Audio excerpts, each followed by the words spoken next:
Welcome, ladies and gentlemen, to the Wargaming.net League North America. I'm James Rockstar Grief, joined alongside by Randall Ruko Holcomb. Hey. Today is match day 12, better known to most of you as Valentine's Day. And for those of us who've decided instead of going on a nice date tonight to stay home and cuddle up with World of Tanks, we have this little highlight video of last week to get you started.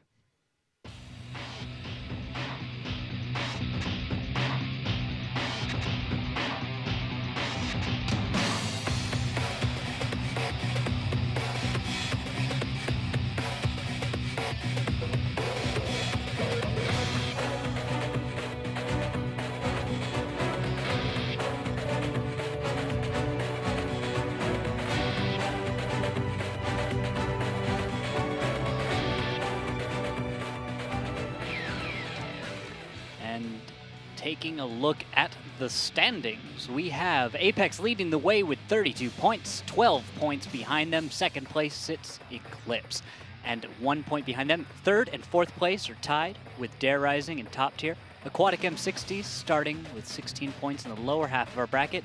07, Valence, and Rival make up the last three teams with quite a fight ahead of them. And that brings us to today, where we are going to watch top tier play Eclipse for that second place spot, and Apex later take on rival Simple Tankers. Now, no, we no longer have any offline matches. There will not be any more for the duration of the season. That also means now that you get to pick 4 players from your favorite fantasy team, or from your favorite team, the WGLNA, for your fantasy team. So get in there and set up that roster. That can be found at wgl.gg/fantasy, WGLNA. Set the roster. Try to compete for Type 59 along with a whole lot of gold. Compete against myself, Randall, the SL staff, the Wargaming staff, the Gold League players, and the whole rest of the community. See how you stack up against the rest of us. Now, of course, we can't win the prizes, but you guys can. And you can tell us all about what you think on Twitter and Facebook at WGLNA, hashtag WGLNA, and on Facebook /WGLNA, where Rockstar and I go live every single match day with tips and tricks about how you guys can make better picks on your fantasy choices. We also have the question of the day. Today's one is, what is your most important consumable in World of Tanks? I'm talking repair kits, automatic fire extinguishers, normal fire extinguishers. My choice is the automatic. I've got 2,000 of them that I bought 2 years ago, and I've still got 350 left, and you just need them. Automatic fire extinguishers are just a must. Absolutely. So, Rockstar, what's your choice? Got to go with the large repair kit, just simply because you take that shell from the Conqueror GC, you've lost your gun, your ammo rack, your fuel tanks, your tracks, everything, and it's so nice just to be able to hit one little key, and all of a sudden it's all good again, and you can just drive away. Yeah, and you guys can let us know on Twitter at WGLNA, hashtag WGLNA. We'll try and feature some of those tweets tonight on the broadcast, so please feel free to reach out. And with that, let's get straight to this first match. We'll start with top tier. So, talk to me about who you're thinking about. Well, the first one is Delph is actually not going to be here tonight. He is at the hospital for some sort of checkup and is running late. Will not be able to make it back for match time. He's okay, guys. He's not sick. He's okay. He's not on his deathbed. We checked and made sure of that. But he will not be here for the match tonight. So that means for fantasy, you guys want to be looking at a Hako. Merle Sheikta, now top fantasy point scorer, whoever passed Ledif on the last match day. But then X-Soldier also starting in the starting lineup, so someone also to look at. And then it comes to Eclipse. And if you notice, there are a couple changes that have happened here over the weekend. Oh, yeah. First one, Ledif replacing Vetro. Vetro went over to Apex. We found out about that last Saturday. However, now it's going to be Ledif taking his spot. Now, the other thing you'll notice, EXO, no longer on that roster, was removed for disciplinary actions from the WGLNA and will not be joining us for the rest of the season. Yep, so let's move right on then to the map choices for this match. I'm looking at Ghost Town, Murovanka, Himmelsdorf, Ruinberg, today's tiebreaker is Ghost Town. Now, with these map picks, what do you think for the matchup coming up? Ghost Town is a map that Eclipse have played a whole lot, and they've played it fairly well. They're sitting at about a 70% win rate on the season.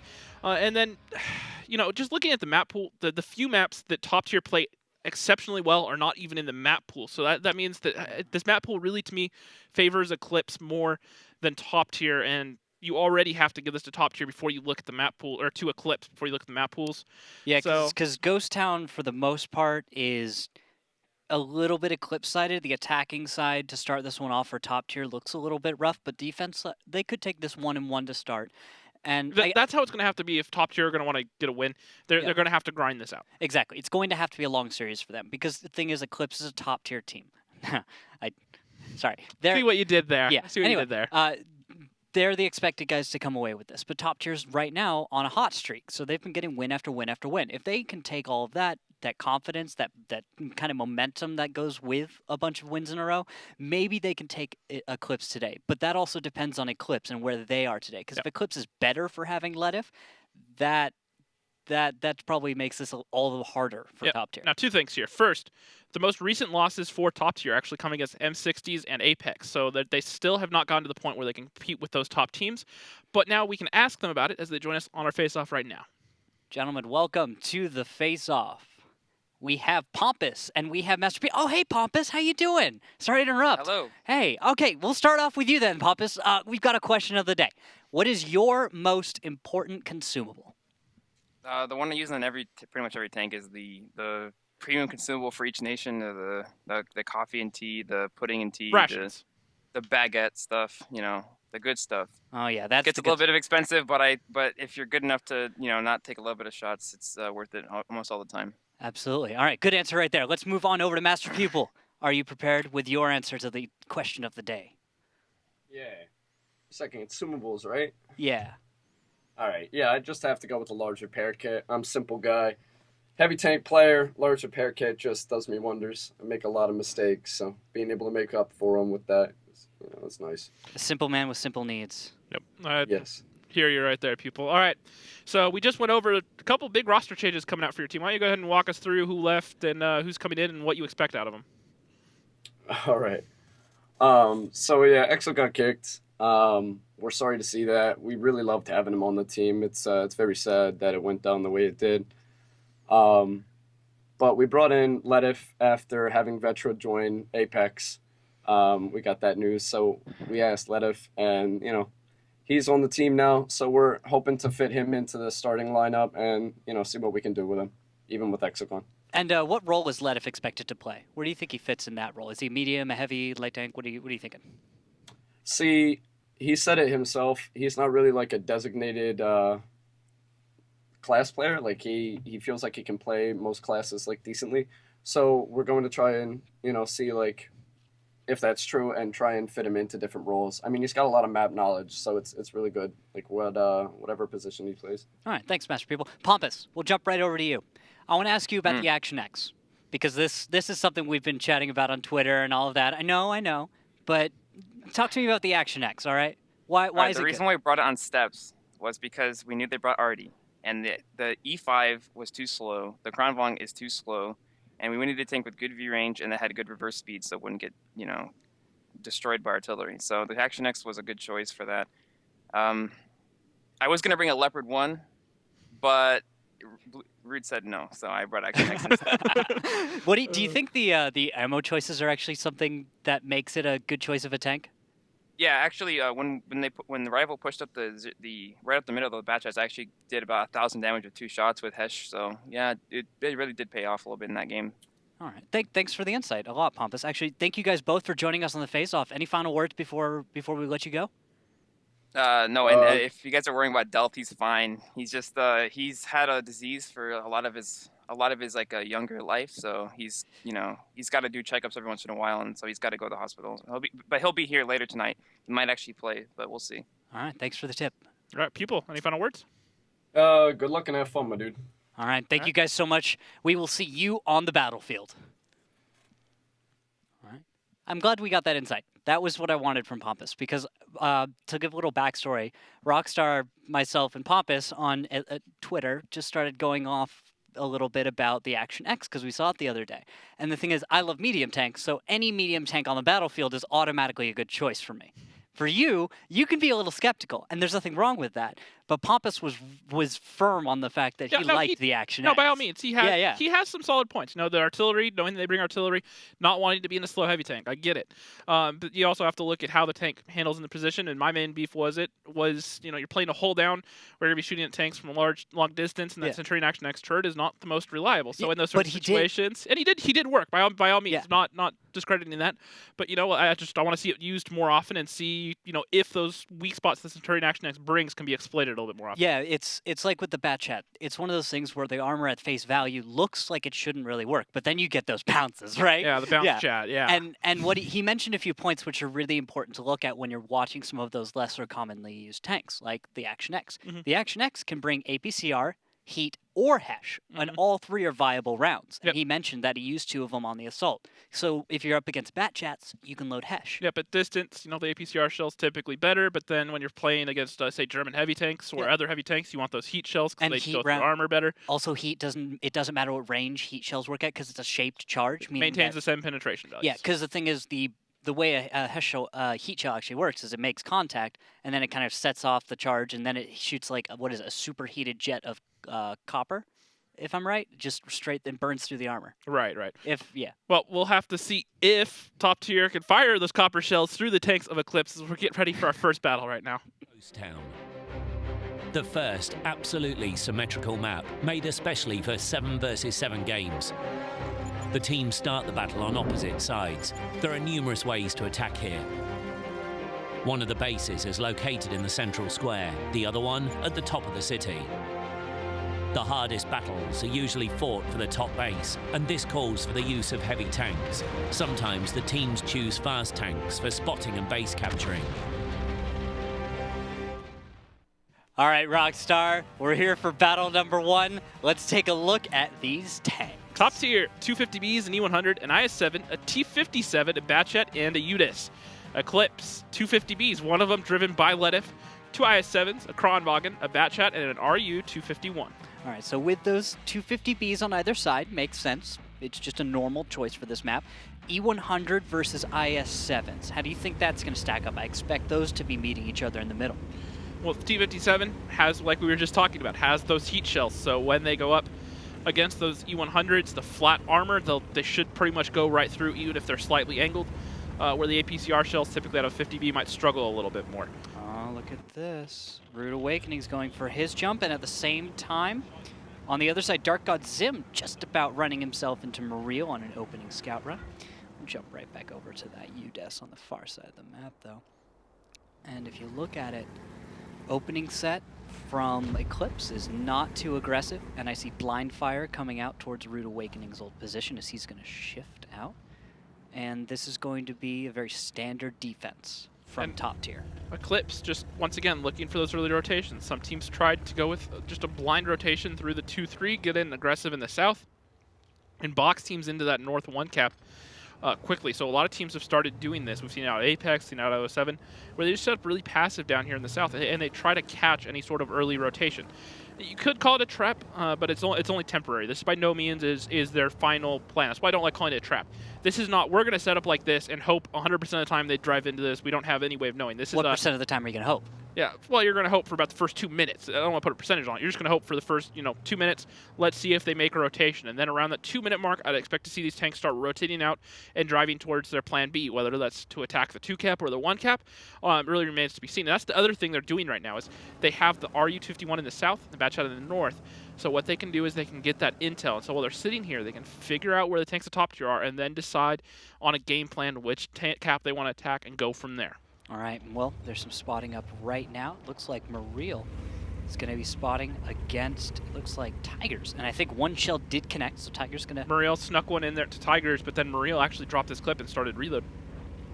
All right, and then look at this. You can see a shift moving from the north to the south. That's from our defenders' top tier. They're going to move Zitz, Ex-Soldier, Lukugarash Siega, and Aghako's already in the area. So they're getting ready for a south push from Eclipse. And as you can see from the look at this! tank, Look at this bait from Eclipse. They've shown 50Bs in the south. They got top tier to rotate tanks down the south, and now they're going to switch around while top tier's still down here, not knowing any of the wiser. And we're going to go ahead and listen in on Eclipse to see just what they're up to. Okay. 2 I7s on cap. We'll try to kill this guy. Kronwagen and 50B, where here? 50Bs like here, yeah. Protect them. Alright, understood. They destroyed all the things on cap, so it's gonna be rough. I know.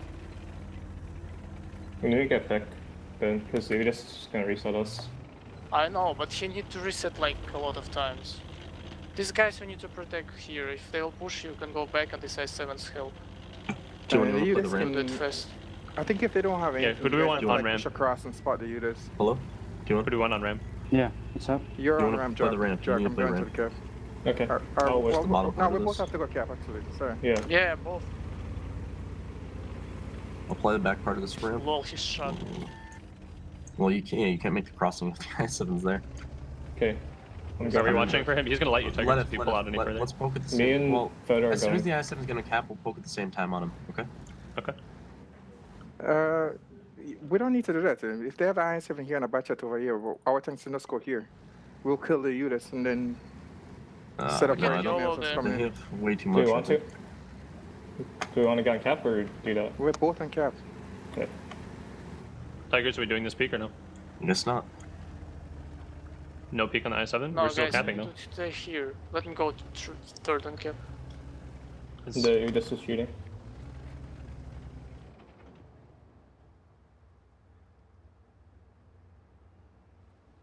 Should I make guess sure we do Nonic something is with lighting. that. I don't need to hide that one. All right, and that looks like the strategy is fairly straightforward, actually. Going to be little cap pressure. A little bit of indecision there coming off from the teams. And how's this response going, do you think is going to pan out as an overmatch from top tier? Looks like it's about to descend on the Well, the 50Bs are in an ambush position to where if they commit to go kill T1 Diabetic, which it looks like Pompous is going to do, both these 50Bs can roll out and get shots. And this is where the 50Bs are going to come in right now. They're going to roll in there, and they're going to be able to catch out these tanks while they trade. This is exactly what Eclipse were hoping for, and they're going to start pumping out a lot of damage onto top tier. Pompous taking a majority of the damage, and he gets completely evaporated. Akako also taking a lot of damage, as is the 50B of X-Soldier.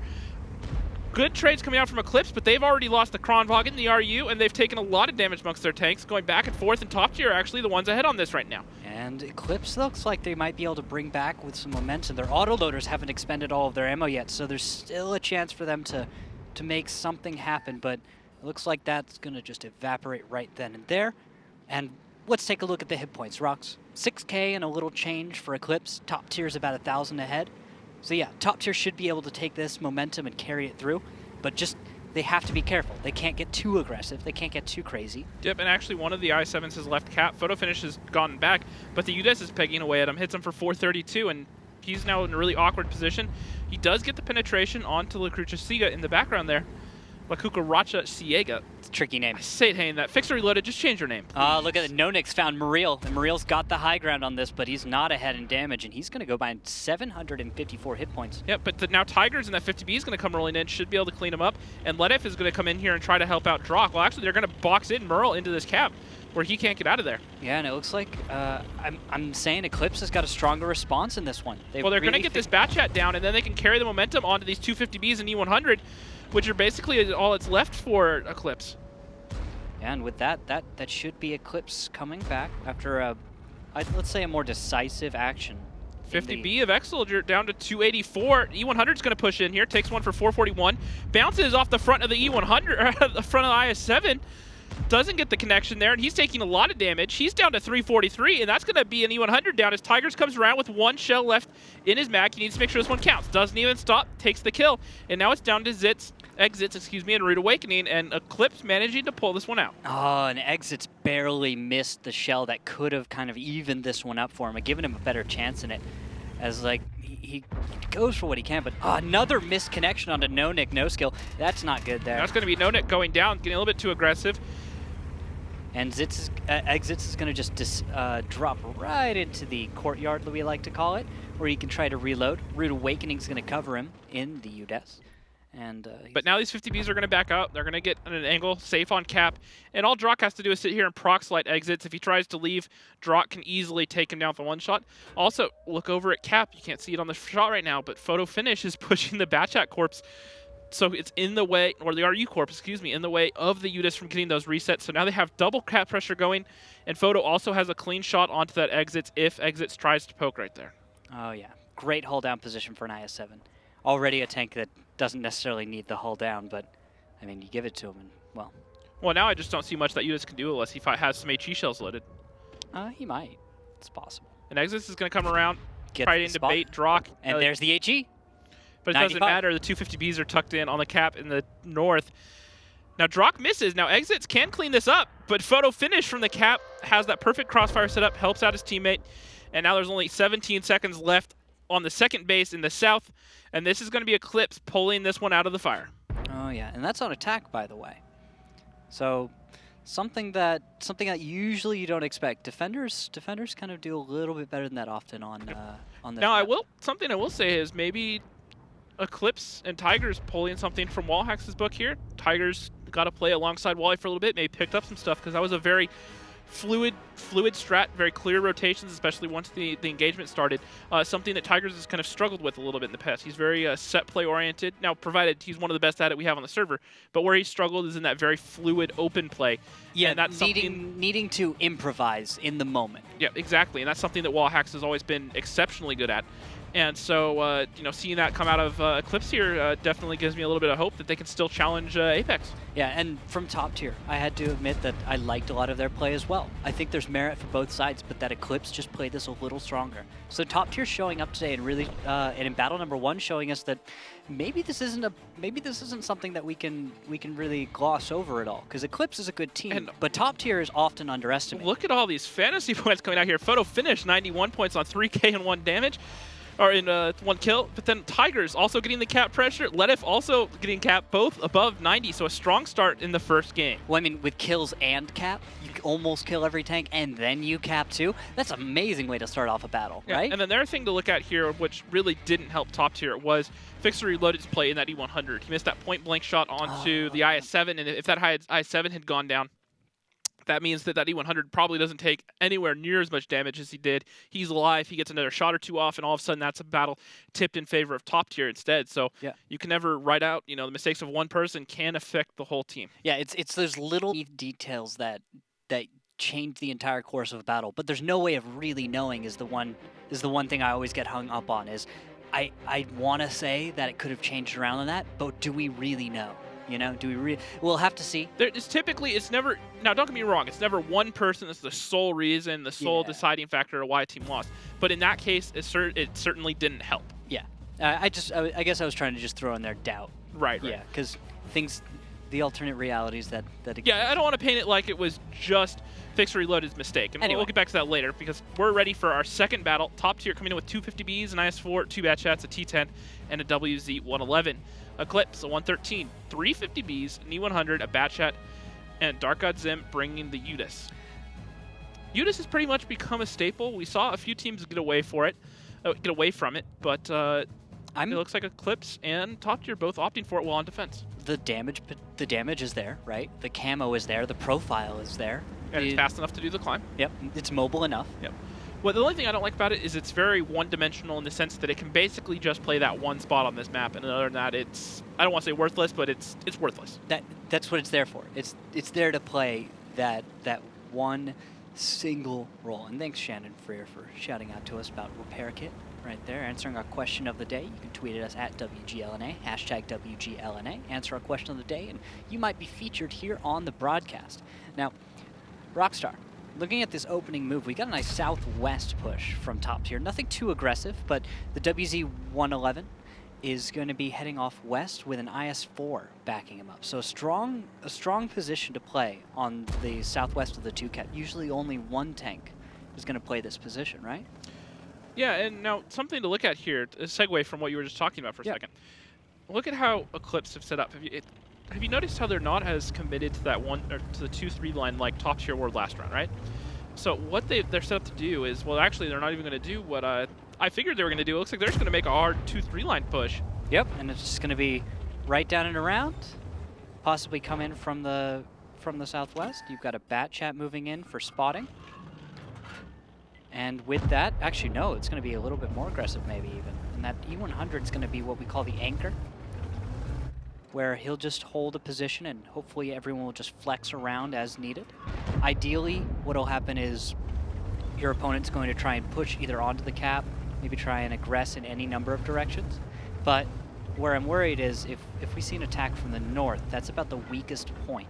But even then, it's quite easy for all of the members, and correct me if I'm wrong, Rox, but a few of these positions to simply flex to be firing into the north and put a crossfire on the courtyard that would be probably trying to get rid of our... In simplest form, I agree. However, a team like top tier is not going to go for a one-dimensional push like that. They're going to open up multiple angles And so they may find that lane of fire onto that E100. What'll happen is other guns will be looking at shots of those 50Bs, which they aren't safe from anymore, while they're trying to cover their E100. And that's something that Top Tier are definitely going to take into account here as they set up and try to figure out exactly where these guns are. Now, they don't know that the 50Bs are out on the 1 line at this point. They don't know where they are. They haven't had any solid intel. And so now it's going to be Top Tier. It's going to push in, and this could be disastrous. Could be, but Hako's the only one spotted. Those 50Bs you mentioned didn't get spotted. So there's a chance that they may be able to get into position without too many problems. But if they leave T1 Diabetic in the backfield, do you think they can afford to do that? Because it seems costly. Well, playing that bat shot, you have to remember he has the speed. He can quickly get into a fight, and this map is not a large map. You can very quickly be from the outside to the inside in a matter of 10 or 15 seconds if you need to be, depending on how well you've read the map and if you're caught flat-footed or whatnot. Yeah. And I think the appropriate counterplay usually is to send one of your own bat chats to take down T1 after he fires a few shots. Or a pair of 50Bs or some light tanks. We've seen a lot of different stuff done in the past. And a lot of shots going off towards T1 Diabetic, but the problem he has to worry about is there's 50B along with the bat chat that could come after him. And at this point, it's been almost 4 minutes and Top Tier still don't have any cap pressure. Now, they're set up a lot more deliberately for a 2-cap than we saw Eclipse. Eclipse set up in the south, more hoping to catch a rotation out. They hadn't moved to that phase where they were going to start the cap pressure. This looks like a much more deliberate attempt to set up for that 2-cap, controlling those lanes. There are basically 4 different approaches you have to worry about to get that 2-cap, or into that 2-cap. To successfully attack it, you have to control 3 of them. You have to be able to shut down 3 of them and use either the crane or the corners of the building to block against the 4th. There's no way that you can use all your guns to cover all 4. You have to, at the most, you can pick 3, and if you have it really thought out, you can get away with only having guns on 2 of them and that having enough to sustain that cap pressure. Exactly. I've seen people go through what you could call as, I'll say, an exercise in getting out of a surrounded position. And when you're on that cap, there's 4 ways in. There's also 4 ways out. And it works, and if you play it right, it can also work both ways. We've seen it once or twice where a team will bait the cap. You'll see members from the enemy team try and defend cap and approach it on numerous sides. And then they don't realize that when they've done that, they've actually separated themselves quite a bit. And then you can set in a hit squad to deal with one flank or the other. Yeah, once you find the isolations, and that's what I was saying about, at most you want 3, because once you go to 4, there's just too many isolations. Your guns can't all cover each other. Now, 3 is still stretching it. It's not by any means perfect. But it's doable if the crossfires are perfect, if everyone makes their shots count, and the rotations are quick. Now, that's why I said 2 is perfect. 2 keeps your guns together. You can quickly cover each other, and you should still be able to maintain cap pressure. However, there's really no way to do it while only controlling 1. I don't want to say it's impossible, but it's possible. Yeah, and a really thin shot from Pompous connects onto T1 Diabetic, and that's going to prompt both bat chats from Top Tier to begin kind of eking their way forward, trying to move in on the position of T1. I'm expecting Top Tier's about to attack, and once they do, what they're going to be going for is trying to pressure that bat chat out, and at the same time their heavy tanks, which have already just started the engagement, are going to try and keep these 50B's attention. And as we can see, Tigers has already lost most of his hit points, Ledif taking a few hits as well in this opening engagement, all for the heavy tanks, WZs and T10s. But the E100's coming in here, and he's going to cut off these 50Bs from keeping the pressure up, which is perfect for Eclipse. And there we go, shots fired, and the chase is on, was the bat chats are going to try and stop T1 Diabetic from getting away. He is running really fast, though, and he's managed to avoid quite a bit of damage.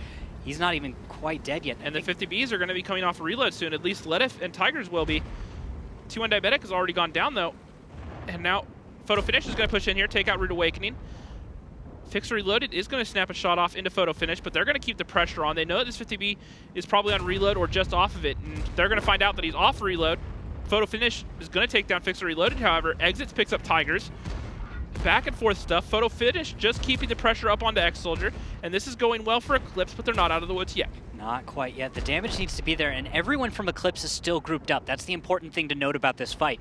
And that means tankers like Exits are going to have a rough time trying to get the damage out that they need because they don't have anyone around to protect them, really. And there we go. Exits getting a nice kill onto Nonik, and he's going to try and stop draw before he can do that. Oh, and a jump from Exits. That's dangerous. He knows he has to get out of there. But it looks like Muril's going to come in on reload and should be able to deal with Drock. Drock just looking for a one shot. More shell. He needs a bounce here to get a shot off. He doesn't get it, and that's going to be a v3, and now all of a sudden this isn't looking good for Eclipse because it's just photo finish and only Dark God Zim in the UDIS in position to cover. Yeah, and there's Exits finding great shots into photo finish. Bounces one, but no, it's a track shot, and that's going to actually enable him to possibly finish photo off. And that's going to be Top Tier taking this map. Should be here in just a second and tying it up 1-1 because I don't see the UDIS pulling this one off. Probably not.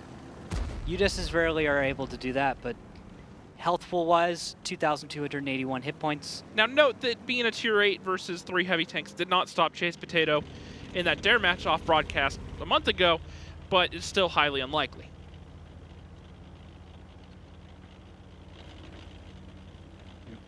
And now it's just wait a moment or two, and it should be all over. Cap pressure coming out from Top Tier. Dark God Zim's going to try and be a hero. And with 2 minutes left, the only way to clutch this is to somehow delay Cap enough. But chances are that's not happening, understandably, right? There it goes. All right, there it goes. Top Tier's going to take one. Tying this one up 1-1. We discussed this a little bit before the match, actually. We talked about how Top Tier might have a chance on attack. Yeah, and Eclipse, I like the opening play there. Excuse me, I misspoke. I believe I should have said on defense. Right. And I like the opening play from Eclipse. I really do. They had those 50Bs pushed around. Now, the trades didn't necessarily go in their favor, but the second part of that play I really like, where they had the 100 and 113 come in position to cut off those 50Bs. The thing with that play was, well, the trades didn't go that great for Eclipse early on. They managed to successfully disengage from that brawl and back off and get into their second clips. And that's typically the time where the other team, in this case Top Tier, would keep the pressure on. They'd chase down those 50Bs while they're reloading. And that E100 and 113 coming in at that perfect time stopped them from chasing. And also, I think it's worthy to note the use of the heavy tanks in this arrangement. You saw a T10, a WZ-111 used appropriately as damage sponges. They stuck themselves out in front just enough to take damage, not enough to quite go down, but to keep the 50Bs that were still alive from taking too much of the focus fire. Just raw. Essentially, they were just raw meat for the bear of Eclipse to eat, essentially. To snack on, yeah. Yeah, to snack on, and then once they're full, then the rest of the guns can come in there and clean up the tanks of Eclipse. And looking at the post-battle stats, that's Exits in the 50B, played phenomenally that battle. All the way to the end, he was solid the entire time. And also Ledif and Dark God Zim, even though Eclipse goes down, they were able to put up good damage. Yeah, photo finish, getting caught out there at the end, missed the kill shot onto Merles. Still able to do 1,400 damage in 3 shots, would have liked to see a little bit more out of him. And then Drock, really only able to get 2 shots in there. But that's not necessarily the downfall of the E100, just the raw scare factor of that giant gun on the E100 and the positions that he took, I think, should have been enough for Eclipse to win, but just the secondary trades, T1 Diabetic going in, it just didn't leave a whole lot for them to work with, and then they missed a lot of shots towards the end there on the Top Tier. Yeah, from the perspective that I was watching it from, which is very much more Top Tier sided, was kind of the way I saw it. It looked like they knew exactly how they wanted to engage, they set up for it, and then they executed. Yep, we'll have to see, sorry to cut you off, but we'll have to see how well Eclipse can execute the first battle on our next map. Murovanka, a map with a great number of buildings, bushes and trees, amongst which teams hide for most of the battle. The attacking team begins the battle from the top of the village, and the defenders start from the bottom of the map. Both bases are better controlled from the hill near the first base, and from the green in the lower left corner of the map. There are many attack directions. The attacking team often attempts to gain the attention of defenders by putting pressure on the first base, whilst manoeuvring several tanks behind the second base to deliver fire into the defending's flank. Team setups are very diverse, but the players often choose the fastest tanks, even for heavy setups. They could even bring SPGs. And here we go on to battle number 3. 2 Kronwagens, 3 Batchets, a TVP, and an M4043 coming out for Top Tier. Eclipse, a Kronwagen, 5 Batchets, and an AMX 1390. Now Rude's going to bring that already in attack, something we've seen rather commonly, I'd say, recently, especially with the introduction of the Swedish tanks, the hold down monsters that they are. That artillery definitely helps teams soften them up and make a push viable. Yeah, you have to. Otherwise, there's no way you're going to grind out against a Kronwagen. Even Kronwagen versus Kronwagen is just not. It's not that great. An opening shot onto Nonik. I think that was from the TVP. Yeah, it was from Exits. Yeah. Exit specific. Was already reloading. Yep. And here comes the second play from Top Tier. They're just going to push on to Cap.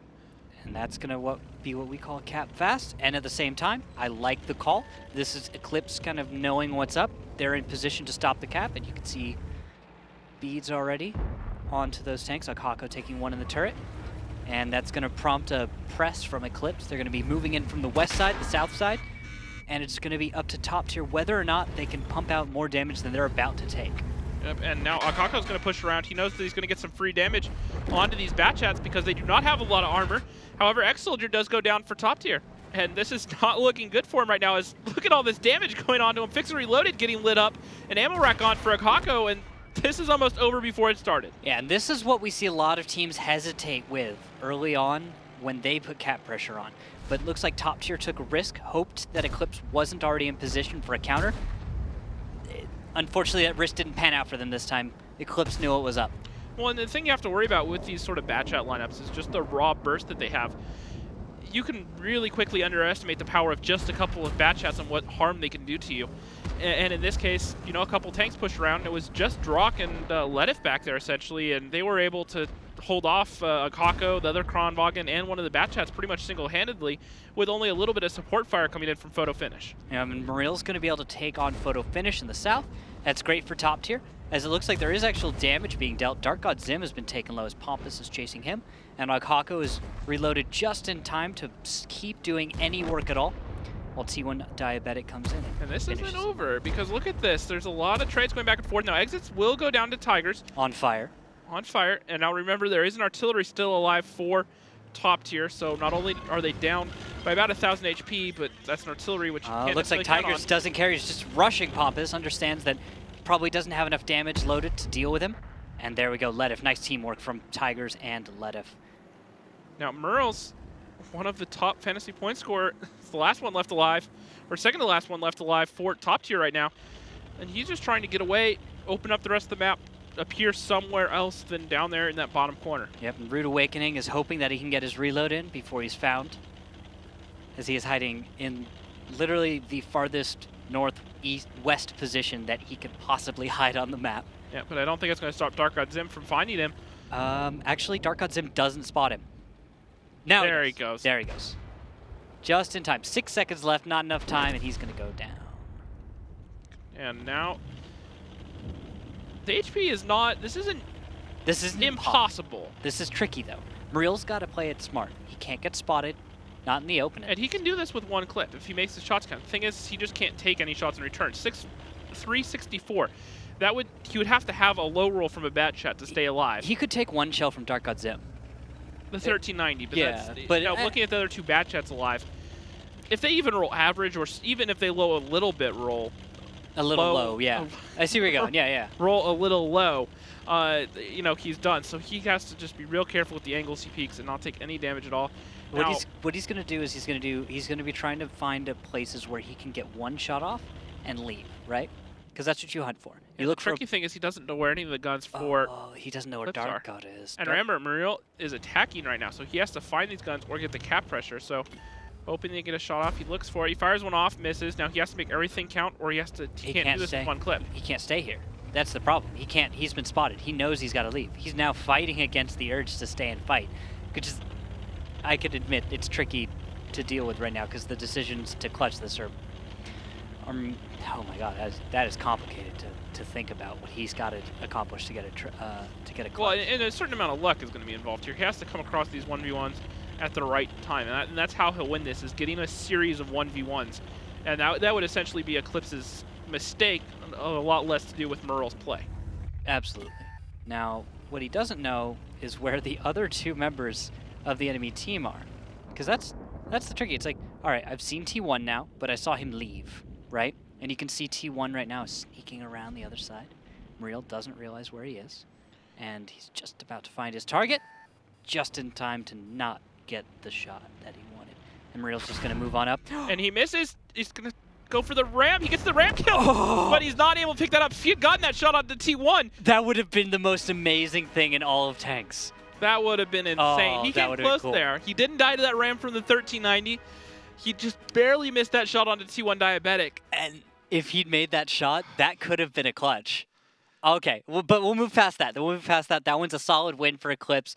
They played it smart, and Top Tier was not. They were not ready to deal with the response from Eclipse. I think Eclipse just knew what was happening too. And they had a good rotation. They had that clear understanding. And once again, this comes down to that secondary play that Eclipse has struggled with in the past that we were talking about. It's always been one of Tiger's downfalls as a caller has been the secondary play, the off the cuff the wrist type strats. Yeah. And that's what this came down to. And this time it worked out for Eclipse. Yeah, I gotta give it to the teamwork was solid. I liked the orientation of the 3 remaining tankers. So Dark God Zim passive in a bush to the west. T1 the most healthy tank in the middle actually as the anchor. And then what you do is you send Tigers off to the east. Yep, and look at this. He gets the ram, but the ram actually throws off his shot onto T1 Diabetic. He fired it in time, but because of the ram with the 1390, right when he fired, it just managed to throw his shot off just a little bit. I know, you just hope for it. Anyway, post-battle stats. Look at this. You've got 3k damage from Pompous, of course, right? That's Pompous. Tigers, always a top player, and the caller, we've always noted. Yep, and he's always been one of those picks that does work in fantasy because he's one of those callers that plays tier 10s every game, and he's a good enough player. He puts up a lot of points. Now, Wallhacks, he tends to play a lot of the tier 8s a little bit more, and he tends to play the riskier positions. Now, we've seen Tigers do that in tier 10s occasionally, but there's a little bit more risk-reward when you're up in a 10 as opposed to the 8. That's why you do the 8 normally, is because the risk-reward is a lot higher towards the reward than more the risk. forgiving. Yeah, it's more forgiving. You lose a tier 8, big deal. With the tier 10, it can pay off in spades because you can get yourself into positions to do a lot of damage. But if you get caught out, that's a tier 10 down and off the field. So, that's kind of the difference between the two callers. You can't afford to be distracted. Yep. You just can't. You have to be focused on playing your tank to the best of your ability. All right, look at these tank picks, Rocks. Yep. Kronwagen coming out for top tier as well as an E5, 2 bad shots, a TVP, a grill, and a 1390. Eclipse, an I7, a Kronwagen, 3 bad shots, a grill, and a Udis. And one other thing I want to say real quick is that by no means is a knock onto Wallhacks. I know people out there kind of get a little bit mad sometimes. So I'm just saying, this has nothing to do with Wallhacks personally. It's just the difference in style between the teams. All right, so let's look now as both teams are loading in the opening runs. We've got 2 grills on either side, which is, I'm not saying rare, but I don't remember seeing this all the time. We don't often see, oh, choo-choo train. Never mind. I don't care what I was going to talk about. This is how you get tanks to the battlefield faster. I love it when someone pushes me in when I'm in a slower tank, and you're just trying to make good time off to the east side. It's worth it. And that's one of the downfalls of the Kronwagen. It's the slowest of the tier 10 heavy autoloaders, so any little boost that I can get is helpful. Absolutely. And it'll make the difference of 4 or 5 seconds in the end. And that could be the difference between getting a shot on a target, maybe taking the position first, or getting caught out in the open and taking damage yourself. So you have to pay attention to those timings and what they mean. So we're going to see the opening moves right now from top tier. They're going to be going for normal west side. This position from Rude. Look at this bush he's in. He's sitting here super aggressive. One of the bushes we don't see a whole lot. Now it's far enough away from the red line that he probably won't get spotted by a tank down there. Sneaky. But that's a dangerous spot. It's extremely dangerous, but this is, once again, this comes down to that whole risk-reward thing we were talking about. This is high risk, high reward. Yep. We'll see if it works out. I see blind fire coming in. And you know what, Rox? While Eclipse tries to deal with this, let's take a listen in with them to see what they have to say. Then I take some blade shots. Just go. Go ahead, T1. No, you're gonna figure it out. I know you can, right. if you just kind of play this, you can light anything in here. Yeah, we're good. I was optic, guys. Just are you getting lit at all? We know they like to keep stuff on the Kalon Ridge, and then Photo moves up and he'll bully that. After Photo bullies, we'll be in good control of everything. Then we'll just set up to get the Udis on cap. We just gotta clear. Photo, I'm gonna join you. I'm gonna see if I can get some lights with you. Let it find a reclip. I don't think I hit anything. Maybe, but I saw sparks on most shots. See if you guys are getting lit from different places. You can poke out a little more aggressively, get it, take a shot and see if you're getting lit from a certain bush. Well, when you're lit, when you're loaded, I'm just gonna go to where I usually sit, like right here. I did get lit making and aggressive scout run and shooting here. They do have something in the bushes here. They have something in the bushes certainly. Close. Does that mean I want to make my run towards it's in the bush. It's in the bush close to the north. Yeah, because I just got lit. Yep. Let's try and blind fire out these northern bushes, everyone. Okay, I'm gonna move to a better position then for that. Oh, I want bonfire. Yeah, Jock, he's like tight on this corner. Tight on this corner. Okay, I'll try to blind fire. He's behind, like in the bushes near the house. This one? He might. Yeah, this one right here. Lady for Nonic need to Yeah. go and I'll check. spot 55. Alright, Okay. I can move after I reclip, but I've just blind fired a bunch. The shots are going through the bushes. Yeah, we're Those are all hot. I'm not late from there. Okay, let me check here. You're gonna be lit, Zim. I'm telling you, you're gonna be lit. I got lit doing a scout run. You should be real Here, careful. I'm gonna go north. Remember, and there's then a wrap 3 second around gap, that man. way. Alright, my expectation then is that I push hard to. After picking, I think it's here. The E5's almost He dead. has at 476. We got a good shot Okay. of him. Good shot. Yeah, Guys, can one batch at I'm yellow clipping, to so. the building? Because I think You want to know what that conversation reminds me of, Randall? What? Battleship. Why? They're trying to figure out which bush they're in. They're just randomly guessing, just lobbing shells out there, hoping they connect with something. That's really what it comes down to at this point. Yeah. And that's how you have to clear bushes. And so they're doing it. It's just they're not being successful at it right now, and that's part of the problem of clearing this south cap on Murrow. Yeah, I think a lot of teams don't feel like it's as worth it as putting your hard work towards other aspects of training and preparation, but there are a few teams out there I've heard before that have understood how to clear the bushes well, and you could do it systematically. It's just very tricky, right? Yeah. To spend the time to figure out all the bush angles that and positions you Well, need and once to get again, that's into. why this is a high risk, high reward. This is not a common spot that we see out of these tanks. It looks like Tigers is actually going to make a unorthodox. Tigers is going to find it. He's fed up with this. He's like, I'm going to find you. I know you're over here somewhere. And I don't care if I go. And he gets tracked in the open. He does find Rude. They do take him down, but this may cost him a tier 10. Maybe just The track shot on the Tigers. But it might just be worth it. They've dealt plenty of damage onto the Cucaracha Ciega at the same time. So if Tigers gets away, even just barely alive, then this is still a victory for Eclipse. Oh, right? how did that pay off? It did. Absolutely did. At this range, it's hard to make a hit, and also you have to respect the fact that Eclipse's guns are not simply like just sitting around waiting to see if he's going to make it, right? They're returning fire. They're keeping the heads down of tanks on top tier side. And so those guys from top tier have to be careful. Now, I do like that out of Eclipse because they went, look, guys, we've burned almost 5 minutes trying to find this tank. We have to do something. We might as well risk a tier 10 to make sure that's done, because if we don't get it now, our game plan's done anyways. They don't have time to rotate around. So they're like, Tigers is like, all right, man mode, I'm going to go find it. I may go down. I may take a lot of damage, but somehow the Jukes, he gets in there. They take him down. All the guns were ready, and Tigers managed to live somehow. Great play from Eclipse. Now let's see if they can make this work, because now they have to burn the clock, and it looks like the rotate's actually going to be at a top tier to go through the north, and it looks like No Nick No Skill is going to find out pretty quickly, and he's going to get caught out. 1,100 damage. He's out in the open. 1,400. He's trying to get back into the ridge line. Oh, and X-Soldier is in the north. He might be able to stick one shot, and he does.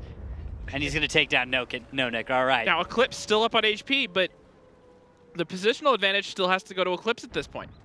Yep, and Zitz exits is pinned. He's not going to be able to help out much in this fight. He can't even afford to take one more shell. Positions from Eclipse tell me that, well, yep, okay, there we go. He's done. Now, up in the north, look, it's X-Soldier with 2 shells and a dream. He's going to head in. Dark God Zim is lit. Sorry to cut you off. He's lit on cap, and it looks like Fixer Reloaded is trying to find the reset. He does. He connects with that E5. And he's going to back off, or Dark God Zim's going to back off anyways, but not before taking another shot from Mural Scarata. Going to back up into the low ground. Now, Photo Finish is pumping out a lot of shots towards that E5, and Eclipse are still up on HP.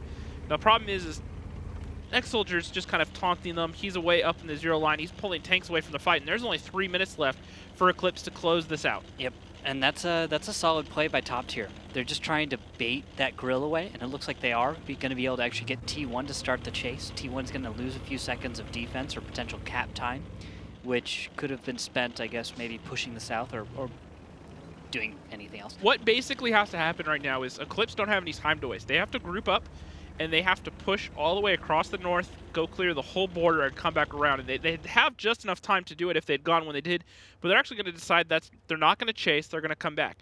They had just enough time and enough HP and enough guns alive that they could have done the complete circle. They could have gone and cleared everything. Look at where Pompous is. Just because he's an incredibly low health grill doesn't mean he's not dangerous, right? And with the hit points that you see on a few tanks, Ledif, Dark God Zim, Tigers, T1 Diabetic, if he hits hard enough, he's hidden right now. Yep, and it looks like top tier are going to just play the time because look at X-Soldier up there. He's still up there on the red line. They're saying, look, we can slow this down. We can get enough resets to buy enough time, get it down to where they cannot cap and leave X-Soldier out of the fight. Even if the rest of us die, X-Soldier's perfectly safe up there on the north up against the red line. Absolutely. Pompous is going to stay behind. Aghako's moving forward, and that's going to be X-Soldier moving around to cover him from the north. So top tier appears to understand what they're going for. They seem to have a good idea of their goals in mind. Pompous puts a shot out into Drock for 797. That hurts, but not quite a kill yet. And Aghako at the same time is almost down. And they get the blind shot onto Tigers. And Merlin also takes down Ledif. But now the photo finish, and the I-7's going to get on cap. He's going to take a shot from the E5 fixed reloaded, and they're going to go for kills at this point. Two bounces on from Drock, and he finally gets the kill on Aghako, but now he's on 57 hit points with no driver. Oh my goodness, this is really turned on its head. Where top tier had this in the bag a minute ago. Now they're going to keep Dark God Zim on cap. Now he's not spotted. And now Photo Finish is actually going to go for the screen. Now Pompous could shoot Photo Finish in the side here, but the key is going to be Photo Finish has to get the kill onto Fixer Reloaded right now. If he can stop him from getting close enough to light Dark God Zim, Eclipse can still do this. Yep, but they have to do that in 30 seconds. And there goes Drock in the Kronwagen, which means Bat Chat, guess who? X-Soldier is going to be able to sneak on through to the other side. And because he has, he's going to be able to spot Dark God Zim. He's going to be able to get this kill, I expect, as well. And top tier are about to pull this one out of nothing, a game that they didn't have any business winning. They're now up on HP. X-Soldier's going to come in here. He's now spotted.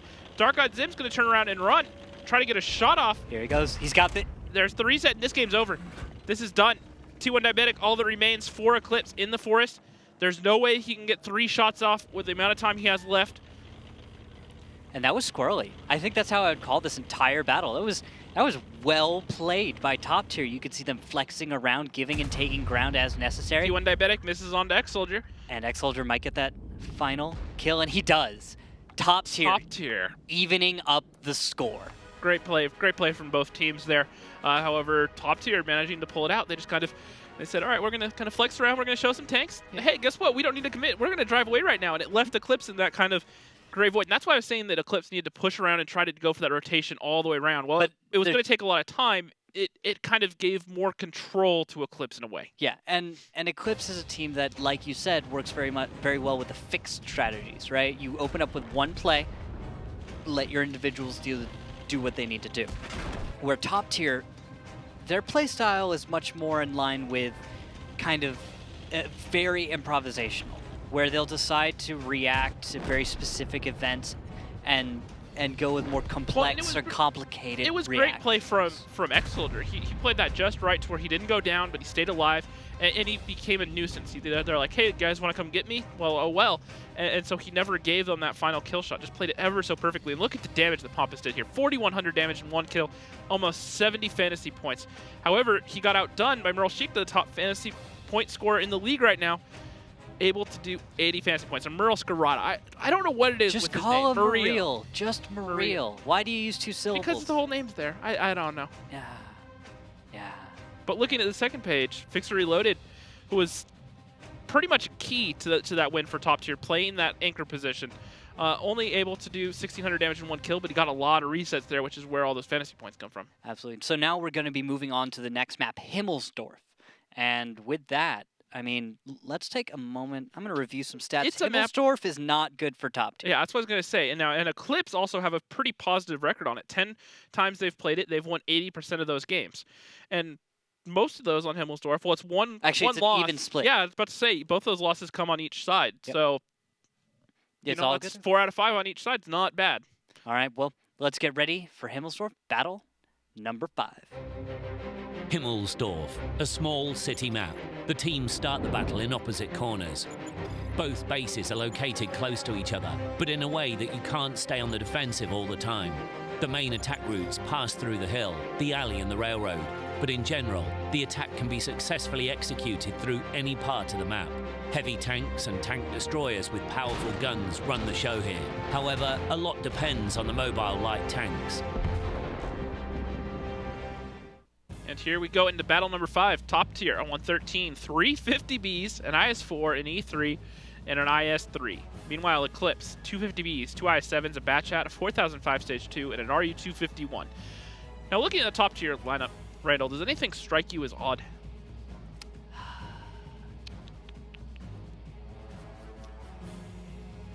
Look at Pompous. Playing a 50B as opposed to a tank destroyer. That's what he do. He's typically almost always plays tank destroyers. The Grill, the 4005, the E3. It's typically been his thing on most of these maps. But the Grill last game, he's always been that tank destroyer player for top tier. And it looks like Muriel's going to edge him out for the E3, and Pompous is going to drop down and play a 50B. Why is that? I don't understand why that would be the case, though. Change up in strats or performances. You'd have to ask Rude Awakening. Remember, this is Rude Awakening's team. This is Rude Awakening saying, what I want goes. Now, typically, he said he has some freedom when he asks, can a player, tell us the player to play a certain position. He lets them choose their tank. Like we found out from earlier from Pompous, he said, I want to bring my Leopard 1, but Rude said no. Aw. Well, in this case, then maybe Pompous wasn't contributing enough to the team when he was in a tank destroyer early in the battle. I could see that being a problem. It's hard on defense to contribute to your team's success very early on because you're never going to be allowed to get into a proper position. Am I right? Yeah, definitely, and I'm trying to see if a lot of blind fire going towards the hill on the open, and that's not going to connect onto anyone on Eclipse's side, so it's going to be a lot of wasted fire, but no huge cost yet.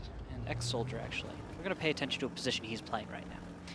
He's actually firing through the wreckage of one of the oldest, hidden, least known, most known secrets of World of Tanks, I think, and that is that on Himmelsdorf, you can fire from the 2 line and in an almost unassailable hull down into other parts of the map. Ex-Soldier is currently playing that position. Now, the reason that position isn't that popular in pub matches and whatnot in other play is because of how the map is set up. This map allows for especially the defending team to get a lot more aggression on that 1-2 line early as opposed to a pub match. This position isn't necessarily so usable, mostly because the other team normally has opposing tanks in that 2 line and kind of doesn't let you play that position freely. Yeah, and also note that Ex-Soldier just had to run into one of the many things that you discover about this cover, and that it's a little tricky to fire through. It's kind of tricky to figure out your real angles because some of those beams will catch a shell, and they'll really throw you off. But if you know how to play, you can shoot through this little building and find some holes to get some free damage. It's easier to fire out of this position than it is to fire in, and so we'll see if he's able to get any spotting or any damage at all. Eclipse starting to work up towards that 8 line. Dark God Zim just kind of poking around. He finds the E3 and says, nope, not going that way. Backs out, and maybe he'll duck into the courtyard and go try to proxlite that corner from D2. Because the courtyard's absolutely a safe place, right? Well, not typically, but look at the positions that they have right now. That was the... I know. I got it. But in this case, generally you're right. But in this case... No, it's not safe. The courtyard's a bad place. But look at the positioning of the tanks. They have control of the south. He can go put up against that bottom corner, and then if anyone tries to commit to a place where they can get shots on him, if he gets up to, say, bottom corner D3, those tanks are going to take a lot of damage. That's a trade worth taking. If they take the tier 8, as long as you're pumping out damage into the tier 10s, that's play that works. Okay. I'll take that then. Alright, so what do you expect from Eclipse here? Because Eclipse has actually got to make an attack happen. There's about 6 minutes and look at this. seconds. They're doing exactly what I just said. Rude's going to poke up into this corner. Or not Rude, but Dark God Zim. And they still have the IS-7, the 50B, both 50Bs, and then they're sitting in positions where they can quickly flex and punish anything rotating through the south. The thing that Eclipse have to worry about right now is an over-rotation by top tier, where they commit a lot of tanks down south. They don't have the forces to respond to, say, 6 or 7 tanks in the south. Now, lucky for them, there's 2 tanks still in the north for top tier, so they only have to worry about 5 at most. And they know that Merles is here, so there's 4 rotating through the south. That's still an overmatch in favor of top tier in the south right now, based upon how these tanks are set up. Although I doubt that's going to come into play. T1 Diabetic, though, putting out a lot of fire on the hill might be something to watch for. Dark God Zim knows that E3 fired. He's just playing this corner perfectly, just kind of harassing him, and he's not going to peek anymore because he knows that E3 is going to be reloaded. All right. And looks like T1's just about to get back into position to maybe throw a shell down onto that E3. Dark God's going for spotting, not able to get anything. And they're going to find Tigers. Tigers is going to... Oh, and there's a push. All right. Did not expect that to actually happen, but here we are. And they're going to go after Tigers, but this may be a trap because 50Bs are still lurking in the south. And they're waiting. But Tigers doesn't have a proper angle to avoid fire from these tanks. And because of that, the 50Bs aren't going to be able to execute a trap quite as they would like to. And so it's going to be a matter of, well, now, actually. Well, the bat chat of T1 Diabetic, or no, not of No Nick No Skill, is going to... What? What? What? What did I miss? Where was that? That was over in Spawn. No, no, he really did. He spun himself off. I think that's what just happened. I think he accidentally just jumped himself off and wasn't paying attention. And so he's dead. I'm going to have to check the replay on that one because that was a tier 10 down that could have just flipped this battle over. And instead, Eclipse are now down 1,600 HP and 3 guns. That could have been the tank that came in there and cleaned this up for Eclipse and all of a sudden is now dead. That is crazy. All right, guys. Well, whatever happens, we'll keep going with it. But Ledif is unfortunately out of ammo against exits. Drock's going to come in here. He's going to find X-Soldier. He's actually going to ignore X-Soldier and try to get some shots onto exits, take him down, and now he's going to have 1 shell left to put into exits. He needs to make it count. But it's a low roll at 380, and now he's going to get boxed in by the 50B of Fixer Reloaded, and that's going to be Drock going down. Now, there's still 3 tanks alive left for Eclipse, and most of them are actually down here in the south. Photo Finish is going to come in here, take out X-Soldier, and this isn't over. Isolations are actually in favor of Eclipse right now. Drock's still alive. Photo Finish is still alive. I'm glad you brought that one up because for a moment I assumed he was just gone and dead. But now you've got 2 tanks grouped up. 4005 just deletes Rude Awakening. I love when 4005s are on the field because those are the moments you get. You're like, all right, there's 3 tanks here. All right, there's 2 tanks here. Photo takes a shot from that E3, but now he's going to push around, try to bait some shots. Drock is still alive. Fixer Reloaded is looking at multiple angles. And it's going to be Photo. No, Drock's going to snap the shot off. Now the Photo finishes around the E3, and all of a sudden Eclipse are about to win this round. But here comes Aghako in an IS-4, and he's going to be able to pick up Drock. And now he's going to be able to 1v1 against Photo Finish. Photo Finish being, by the way, one of the best heavy tankers that there is. And he's going to bait around Aghako into the gun of the 4005. A great track shot there. And then an even better track shot, I'd say, for Aghako. Keeping that IS-7 exposed. And now he can side scrape this angle. It's going to be really hard for Photo to play, and T1 Diabetic's not going to have the angle. No, he's not. Tracks it. T1's trying to close. They have to keep Photo Finish alive. Now a gunner and driver gone for Photo. He had his gunner down before, but now his driver's dead as well. And now Aghako is about to do this. Now remember, Aghako is also one of the best heavy tank players in the league as well. So 2 of the best squaring off there. And now you've got a 4005 versus an IS-4. Probably one of the least ideal tanks for T1 to have to fight. And the HE shell from that IS-4 coming out into that 4005 for almost 550. He has to make this shot count. If it pens, it's over. If it bounces, nope, doesn't get it. And now it's going to be Photo Finish able to clean that up. Another HE shell going into the 4005. And what a round that was. Absolutely phenomenal right there, ladies and gentlemen. This entire match is being, well, it's unexpected. I knew that Top Tier had it in them to keep this a close match, but I did not expect the kind of wins that we're seeing. You get where I'm coming from on that one? It's just like, this is really good individual play. That's a lot of what we're seeing here. We're seeing individual players showcasing their talents and really creating that edge that we don't normally see. And it is refreshing because often we see much larger group movements, but I'm noticing where individual players making 1 shell here or playing a certain position very elegantly is paying off. The 4005 up on the hill. Speaking of 4005, T1 Diabetic, a little teaser for you guys. Almost 5,000 damage and 2 kills in that 4005 stage 2. Photo Finish also put up 3K and 2 kills in that I-7, so players, performing very well in their normal roles. And even Ledif, if it to be 2,700 damage isn't bad. Yeah, and then I'm going to also probably Delph looks like he might be joining us now. By the way, timeout is called, and we'll take an extra moment to kind of get that player in. I think we should also raise something that needs to be addressed. The suicide by No Nick. I didn't even. I was literally trying to find the button to go look at him. There's no reason that anyone would have been watching him at that time. Oh, he was rotating through the backfield. I knew he was about to be impactful. He was about to rotate in, but none of us. He was up on the hill, just kind of lurking around, not doing anything. He was the there to second I protect saw him you. making that move to come in and complete that flank, I was like, "This is going to be good. Let's go over there." And instead, before I switched cameras, I just see all of a sudden I see a whole bunch of stuff going. I'm like, no one could get that shot onto him on that back ramp, and then all of a sudden he just died, and it's just kind of like so. Yeah. So physics. We don't really talk about this a whole lot, but WattReplays.com after tonight, a couple hours after tonight's over, go there, download the replay from that round, and you can watch exactly what happened to him in his own first-person view if you want. Yeah, that was. It looks like Fixer's going to be going down. Delth is moving in. So Delth back from his doctor's appointment. Yep. Fixer reloaded, going back to the bench. I don't have to struggle with that name anymore. Congratulations. There you go, buddy. They do it for you.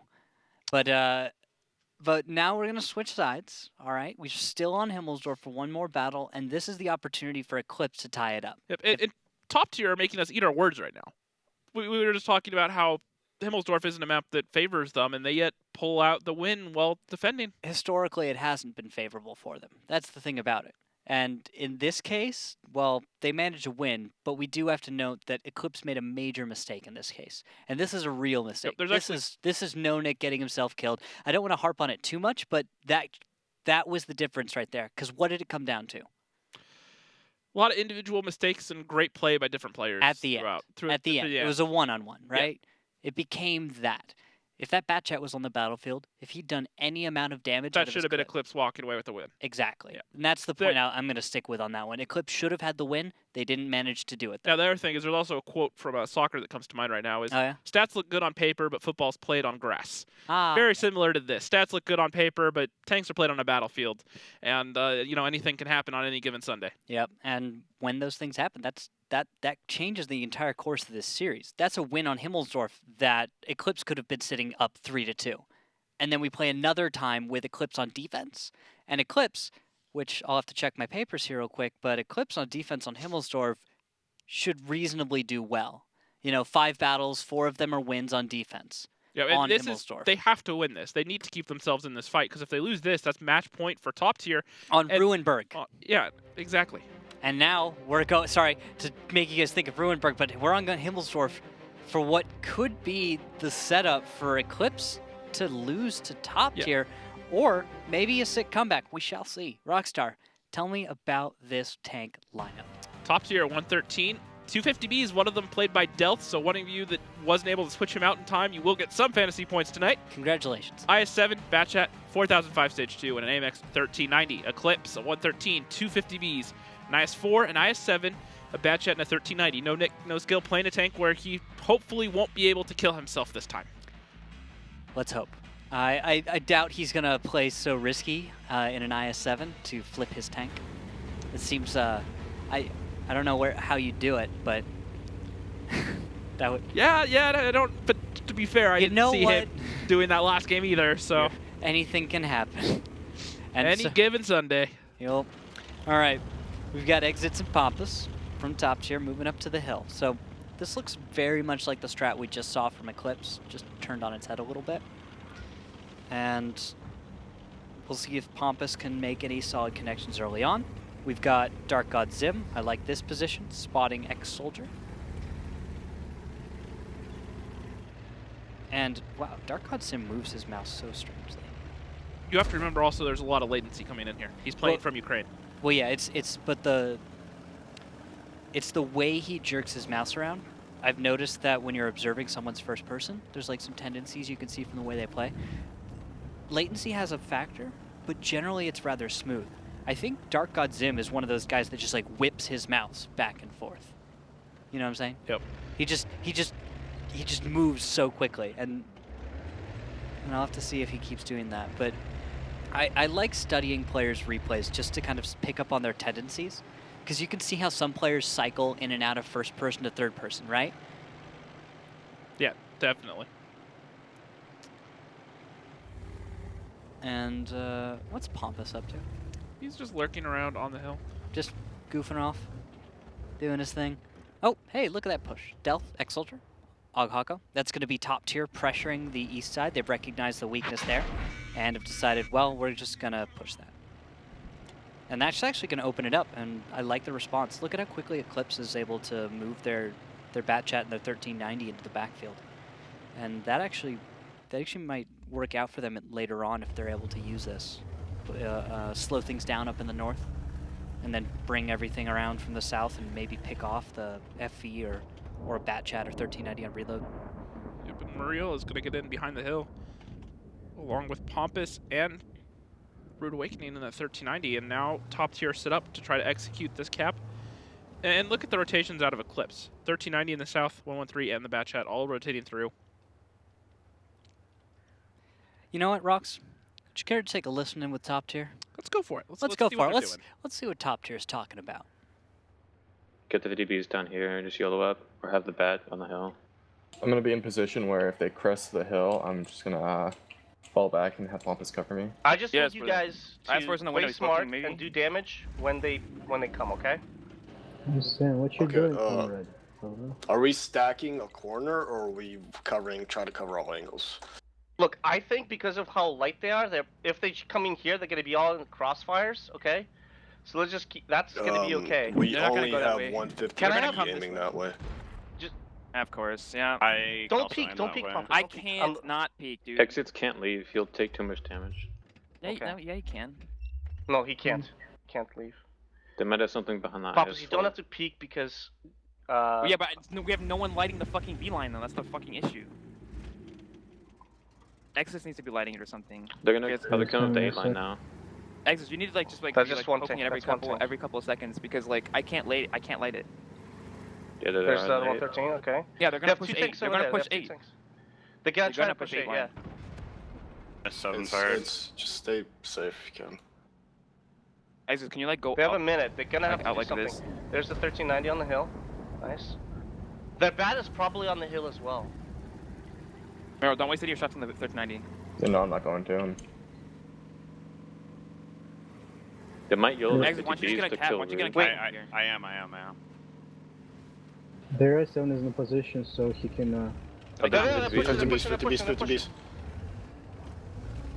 They're gonna Photo pick miss? Hako. They're gonna pick Hako. No, I'm fine. Let it track, let it They're track, trying to let it pick track. Hako. Let it track. The Batchat. Retract them. down. Let it is permit, I'm reloading. Mero, run. Track. Don't focus on this guy. Come down here. Come down here. Ignore the IS-4. Ignore the IS-4. Track. And a whole lot of damage onto Ledif as well as Drock. A little bit of a misplay there. 50Bs sitting in the perfect ambush, able to just punish Eclipse. Now Eclipse are still ahead on HP, but they're down on guns, about to be down 2 guns from top tier, and this is going back and forth right now. Yep, but I do love this aggression. Strong play from top tier. It's a great way to get control back into your favor. And looks like Aghako's going to have to be 1v1ing Tigers, unable to deal with Drock, while everyone else tries to get rid of Nonik. And now Drock's even reloaded, and he's going to actually be able to help out against the IS-7, Aghako. That works out great for Eclipse, so they're able to actually hold on in this fight. 4 tanks alive for now, but top tier should be able to make something happen. Now T1 Diabetics reloading. He knows that Pompous just fired, and Merle Sheik is hot on his tail, trying to go for the ram. Meanwhile, over on the 8 line, trades going back and forth. T1 Diabetics just going to drive away, knowing that Pompous can't do anything to him. Merles is still reloading as well, but he knows that he's going to reload before T1 Diabetic. Now Photo Finish is trying to come over here and help Tigers out with this 2v1. Tigers is 1 shot from going down. And 1 shell should do it. Tigers, nice shot into Delth. And Delth doesn't, I don't know if you really, oh, there we go. Tigers is down.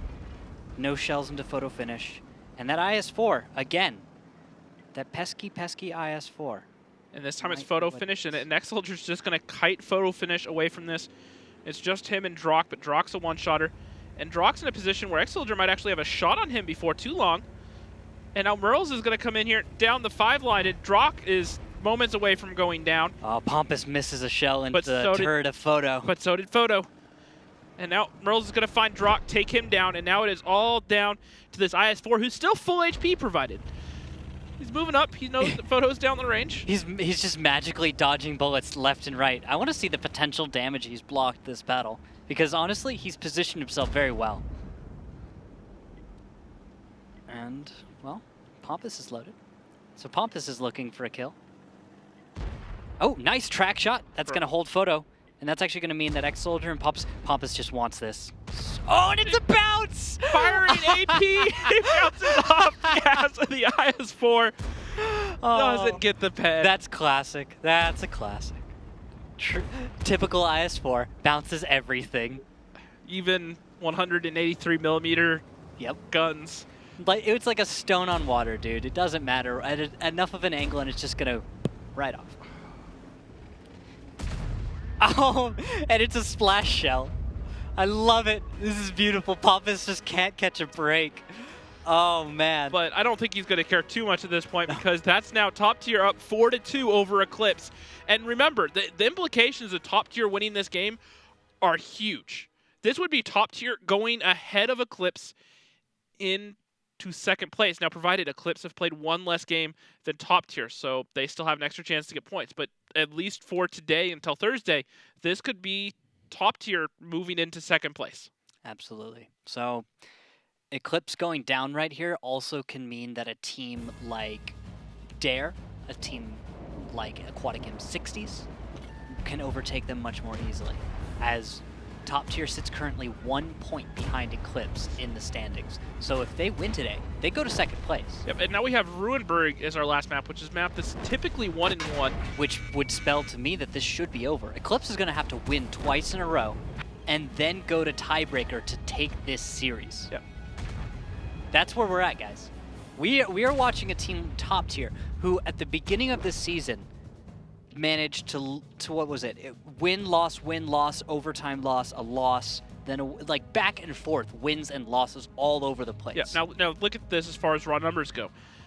Eclipse are 4 for 4 on defense. Now top tier do have a quote-unquote 100% win rate. However, that's only over one game, so you can't read necessarily a whole lot into that. Well, it's going to leave them. You know, this is going to be a vital win for Eclipse. They have to hold this defense. They have to hold on, and then they have to find a way to attack against top tier on Ruinberg. And the only Ruinberg defense that top tier have this season was unsuccessful. So this isn't out of the question for Eclipse. All right, well, with that one, guys, we're going to get ready to go to the final map of this series. Match point for top tier. Let's get straight to it. Ruinberg, a mixed type map. The defending team starts the battle on the green, and the attacking team starts at the centre square of the town. Bases are located quite far from each other. Both bases are better controlled from the village when playing a heavy setup. It's better to attack the first base through the top direction with the help of several well-armoured heavy tanks. For the attack on the second base, it's better to use a more mobile setup and either play through the centre or split forces. In general, the map is not easy to play on. Teams often use blind shots and risky shifting of the forces from one flank to another. All right, Rockstar, talk to me about these rosters. Top tier, 2 113s, an IS-7, 3 batch heads, and an RU-251, Eclipse, 250Bs, an 215B, an IS-4, a batch hat, an STRV 103B, and a WZ 132. And you know, I've talked about the WZ 132 before. Really, really odd choice for a tank sometimes. And, well, I don't tend to agree with it, but, you know, from time to time, we tend to see a tank that we don't necessarily think is the safest choice. But yeah, no, we've talked about this before, but let's go ahead and go over it again. It's got a 100mm cannon, also the choice of an 85, but a 100mm cannon is what Dark God Zim's gone for. The gun performs well enough and is similar in feel to a T-54. Of course, it's based off of that. But Dark God Zim spotted. And these bat jets aren't stopping. Now we'll have to see if Eclipse are in position to punish this because they need to make sure they pump out a lot of damage right now. Dark God Zim running for his life. No one's able to find the kill shot yet. You know, I got to give him credit, though. He hasn't taken the fire in the open. And Burrows gets tracked. Another track shot onto Pompous, and finally some damage comes down. But Pompous is going to be caught out in that open. He's tracked. He's going to go down. 640, and he does go down. Murrows gets tracked as well, and Murrows goes down, and that's 2 match shots down for top tier. Oh, and that run did not work out. Eclipse is able to hold on just a little bit, but the cat pressure is there. And the response is on the way. The WZ-132 Dark God Zim and No-Nick, both of those tanks. No, No-Nick's not going to go for the backfield. Photo Finish is going to play his corner once again in that IS-4. Photo Finish, one of the best heavy tank players in the league. He's just going to push in here and start side-scraping the corner. He's going to see Rude, puts a shot into him, actually tracks him and spins him out on Cap. Someone should be able to find the kill shot, but this shot hits the dirt. In a way, you could consider that a distraction. If someone goes for Rude, they're not going for a tank on Cap. And that WZ-132, remember Dark God Zim? Well, guess what? He's in the backfield. He's able to reset Cap. One shell goes out. He's on reload for the next, and he's got to play it safe. He doesn't have to get too aggressive. Not yet. And that's actually, and he's going to be able to bait Oghako into 2-1 Diabetics, second from going down. Photo gets another reset onto Cap there. No Nick, no skill right behind them, ready to help out if they push, but he can't peek because he's too soft. And now Exits and Rude Awakening are both free to poke onto the side of Photo here, and this isn't over for Eclipse despite them being in a pretty good position. They might just be able to hold on, but it is dangerous for them. Look at the hit points. Quickly, Eclipse has lost a few thousand, where they're not in a disadvantage yet. Nice shots onto Delth. Good focus fire. Oh, but look at that. Dark God Zim goes down, and now Ledif is next. If they're not careful, if this damage isn't dealt appropriately or spread appropriately, top tier can still hold on in the match, Photo too. does take down X-Soldier, but Hako trades it out and takes down Ledif in that 50B. Now, Eclipse are up by about 2,000 HP. They have 2 extra guns alive. Hako doing what he can, trading with Photo Finish. So far, Hako's won the 1v1s versus Photo tonight. But you have to imagine this is going to be Eclipse pulling this one off. And that's it. That's it. Perfect timing by Drock to come in and support. And the focus fire was there. Notice that they left the guy 7 alive. And, well, Eclipse manages to hold on Ruinberg, keeping themselves in this match and extending it yet again one more round. All right, guys. This one's going to be really close. And that's Eclipse. Eclipse 3-4. Match point still. So as this switches sides, Eclipse now has to successfully attack on Ruinberg. And we all know how tricky that is. Actually, do you actually have the map stats handy? I do. Oh, for totals. For the league? Yeah, league map stats. I wanted to take a look at... So Ruinberg is actually dropped down to second as far as defensive win rate. Murrow is better. Yeah. Now, overall win rates on the season, Ruinberg comes in at a... I actually don't have the win rate for the season, but on attack, it is 43% on attack. And obviously, because you have that, that means 56% on offense. So, or on defense. On defense, yeah. We follow. I follow. So that just kind of reiterates the whole. This is a defensive-sided map, and the thing is, top tier showed us that they are playing rather well, and they're able to kind of roll with the punches. They're able to improvise very, very well, and Eclipse, well, it seems like they're warming up a little bit to top tier. They're starting to get wise, as it were. Now, if they can pull off this attacking win on Ruinberg, remember, the tiebreaker tonight is Ghost Town. And I love that. That little lens flare right there, that's Jesus Christ Superstar, I believe, our observer. Shout out to him. And look at the damage here coming out of X-Soldier in that 113. Despite being the cap pressure, still put off 3k damage. 55 fantasy points. Drock, who's just recently stepped back into this Eclipse lineup. 108 fantasy points, a lot of defense points there from that 50B, and 3 kills as well. Photo Finish doing 115 fantasy points, getting a majority of the resets, really working that corner.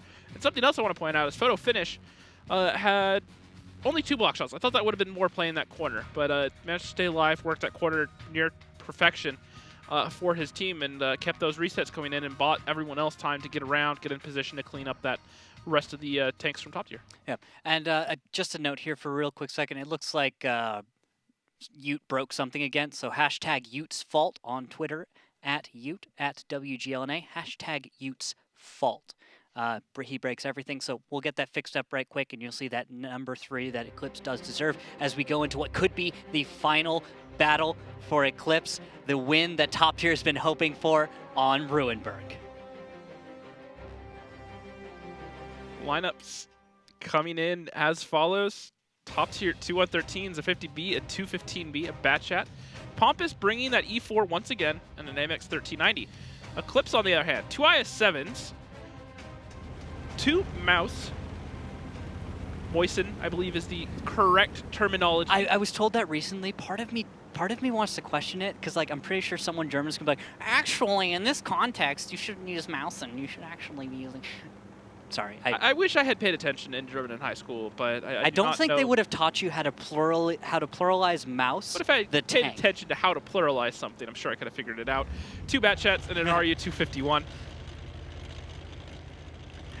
E4 and actually all the way over on the 0 line right now as Rude Awakening makes the opening scout run. And I like this. We got IS-7 Battle Buddies, Drock and Tigers, headed to the middle of the map. They'll be trying to put cap pressure on. Oh no, Photo, he's taking so much damage. He's trying to bounce a lot of shells, but I don't know, Rox. I don't know, man. I don't know if that's necessarily the safest thing to be doing in a mouse. I understand the purpose of the distraction, but it always seems to be a huge tell, because also what you can do is what top tier is going to do. Is the best direction not forward? It is forward. It is also away from the mouse. Moose, mouse, say it again? Moisten. Moisten. It sounds like the word moist. I hate that. That's a horrible word. Anyway, I'll get you all off that one real quick. Anyway, so cap pressure goes, and we're going to see a push up from Eclipse when their IS-7's in position, but look at the shift right now from top tier. Look at how they just kind of ignored the mouse and said, you know what, there are other tanks on this battlefield, probably more deserving of our focus fire. Tigers and Drock taking a lot of fire there from those 50Bs. They're trying so hard to take X-Soldier down in the south, but he's playing that position near perfectly. Oh, a bounce that could have killed Tigers from X-Soldier. That's going to hurt in just a second, because those Moisten are catching up. Pompous in the C4 looking for a shot on to Dark God Zim. Fires it off, doesn't get the connection. And, well, a lot of missed damage from top tier is going to cost them now, because the mouse have just now arrived at the battlefield. And with that, I think that might spell a comeback for Eclipse. At the same time, Dark God Zim is going to finally go down, so some of those kills finally coming into play. And Pompous is actually caught out against T1 Diabetic. The mouse are going to push in there, and at the same time this is all going on, No Nick No Skill is going to go clean out this 113.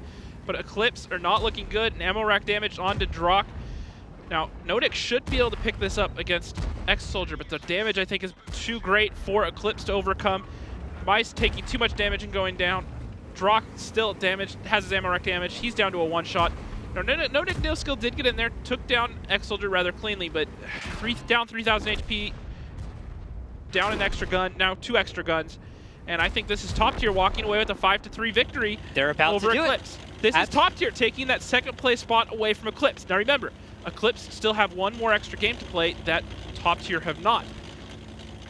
This is true. That's a valid point to make. Thank you for bringing that one up, because right now we're going to see a lot of, I guess you could say, syncopated standings, where some players are going to be off, like a little behind or a little ahead of other players in the league. Someone's going to actually be ending their season before the final match day. Yeah, but you have to look at this. Top tier have Apex up next, and then Rival, where Eclipse have Dare, Valence, and 07. Now, Valence and 07, you have to think are definitely wins for Eclipse. But let's not go too far yet, because we're still in this. Eclipse is still here, and so we're going to have to give them a moment to see if they're able to do anything. Ledif taking some damage as he drives away.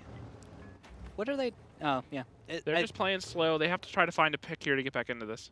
Yeah. Akako's still full HP in that 113. Both the Batchats, well, the only Batchat left alive, 4 top tier, relatively healthy. And Rude Awakening still has, 2 shots of HP to deal with. Look at Muriel's about to move in with Rude Awakening. Nice timing. Almost the two of them are going to hit the road at the same time. And that's it. Ledif's going to turn, try and find a shot into Muriel. Nonix not quite on target, and Ledif's going to go down. Nonix the only tank alive. And there he goes. Top tier, able to upset Eclipse in a 5-3 victory. This is something we did not expect, but of any day to do it, this is the day. Right after the roster change, right when things have been shaken up, top tier is starting to solidify their own playstyle, their own strategies, and take on the second place team in North America. They had a really shaky start to the season. They had a really bad run of form after the first couple of weeks. They lost 3 in a row at one point. Then they finally turned things around. This is now their 4th win in a row. Yeah. Now, they have Apex up next, so that's going to be the real tale of how this team's doing. But they just took on Eclipse, who lost to Apex 4-3. They're just climbing the ranks, man. They're just getting started. If they could take that to Apex after taking it to Eclipse like this, I mean, it seems doable. I mean, okay, talk to Eclipse, they're probably going to tell you that's probably not going to happen. Talk to anyone else, they might doubt you as well. You also have to remember when you look at Eclipse, they lost Vetro, Ledif just stepping into the starting lineup, and Exo's also been a consistent starter, so they've had to have players come off the bench of Drock and take their place, and so you have to wonder if those 2 roster changes for Eclipse may have hurt them a little bit today. It's quite possible. That's tricky to look out for. We'll have to see what happens in the next match day, but I think my thoughts for top tier here are solid play. I have to appreciate their style. It appears as though Top Tier was on form today. Everything about their identity was right out there in the open. They flexed around, they were able to improvise, individual players were able to handle themselves appropriately, and Pompous was Pompous, We right? saw some great individual play today between these teams, especially Okako and Photo Finish had their moments where they stepped out and shine. Murillo had some great moments. T1 Diabetic put up almost 5,000 damage in the 4,005. So just overall, just a lot of different little moments for these players that really just stood out, and they did their part and won games or lost games for their team today. Absolutely. So, guys, just that was solid play. Now, looking forward for these teams, I think Top Tier can take this and say a lot about what they're ready to do. Because they came into the season brand new. Rude Awakening starts a team, says, we're going to do this. I don't like the status quo. I'm going to shake things up. And so he gets his guys together. They have a rough start. It gets a lot better, though, now. So now that they are where they are, does this say that Top Tier is the kind of team that could take over the second-place position in the league? Like I was alluding to with the schedule, if they can get a result versus Apex, then it's basically theirs. But if they drop points to Apex, I think the schedule favors Eclipse to close out and hold on to that second-place seed. Because remember, second place gets the guaranteed bye to the offline regional finals. Now, looking at the fantasy points, Photo Finish almost 500 fantasy points today. Even the top fantasy scorer in the league, Murillo, down there at 406, put up 80 more than him. So Photo Finish coming in big. T1 Diabetic, another player that's been skipped over for fantasy a lot, 334. No Nick, no skill, also putting up over 300. Oh, wow. X-Soldier, 405. What? Let 410. Tigers, 410. Fantasy points galore from this match. Only Delph, who played a couple games, we split games with Fixer Reloaded, are the reasons why they're down there. Oh. But overall, Eclipse just put up such great numbers. Both teams put up good numbers. And Eclipse, even though they lost, they had some great fantasy points between getting all those reset points and getting able to hold on to a couple of those rounds. Yeah, and I gotta say, dude, my fantasy team is doing great right now. Absolutely great. Yeah, well, I'm really happy. Considering all 7 of my players were in that match, because I just don't think there's a lot of points in this second match. Yeah. I think it paid off. Now, up next, we are going to have Apex versus Rival Simple Tankers. Rivals still have not gotten to 1 on this season. Apex have basically guaranteed their first place seed. All they need is 1 single point from this match to lock up first place and guaranteed bye to the regional final. So we may see some players that don't normally play step into the starting lineups. Maybe we'll see Comps play. Also, one other player, Jerem, may step in a little bit more. Vetro's going to get into the lineup. Everyone's going to play. We're going to see some players probably play some positions they haven't, just kind of feel things out as they prepare for the regional finals. Yep, and while we prepare for the next match, why don't you guys check out this little highlight reel to occupy yourselves?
Any of them guys have are. spotting equipment? But you can't spot they can't spot the UDES.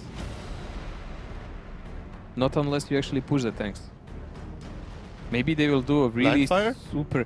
No, maybe they will just do a super push like with one blind tank over. Well, that's very close. That's actually hitting. Oh, nice play! They hit him! They caught him! All right, that is a strong play by Top Tier. They are attacking right at the moment when Rival was preparing to do something about it. And yes, there is the cap pressure.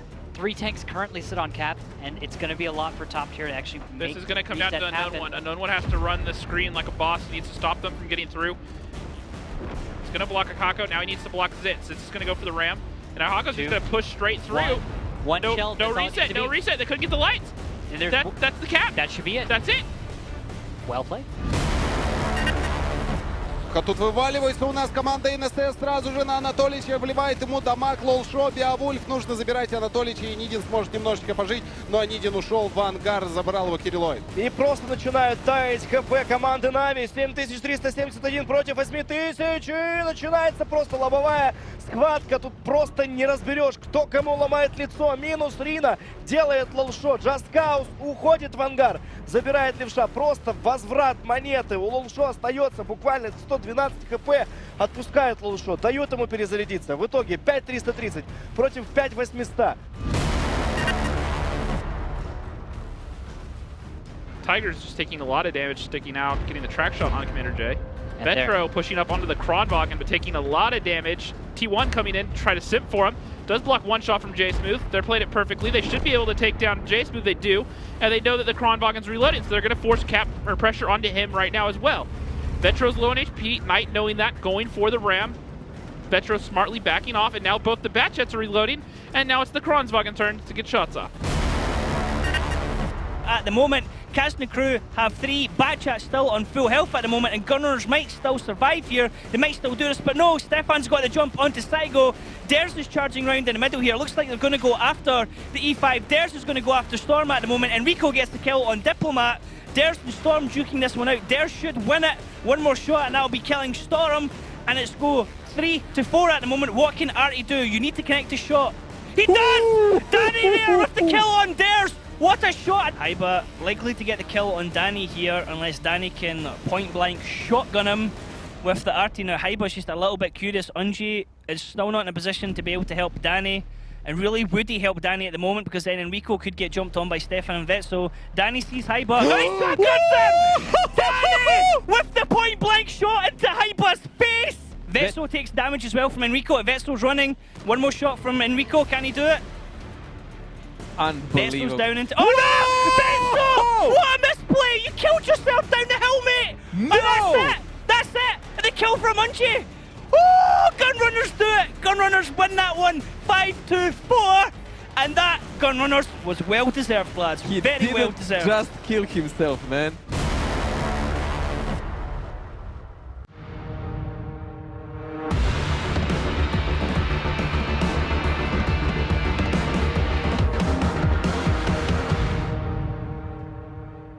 Welcome back, everybody, to the Gold League.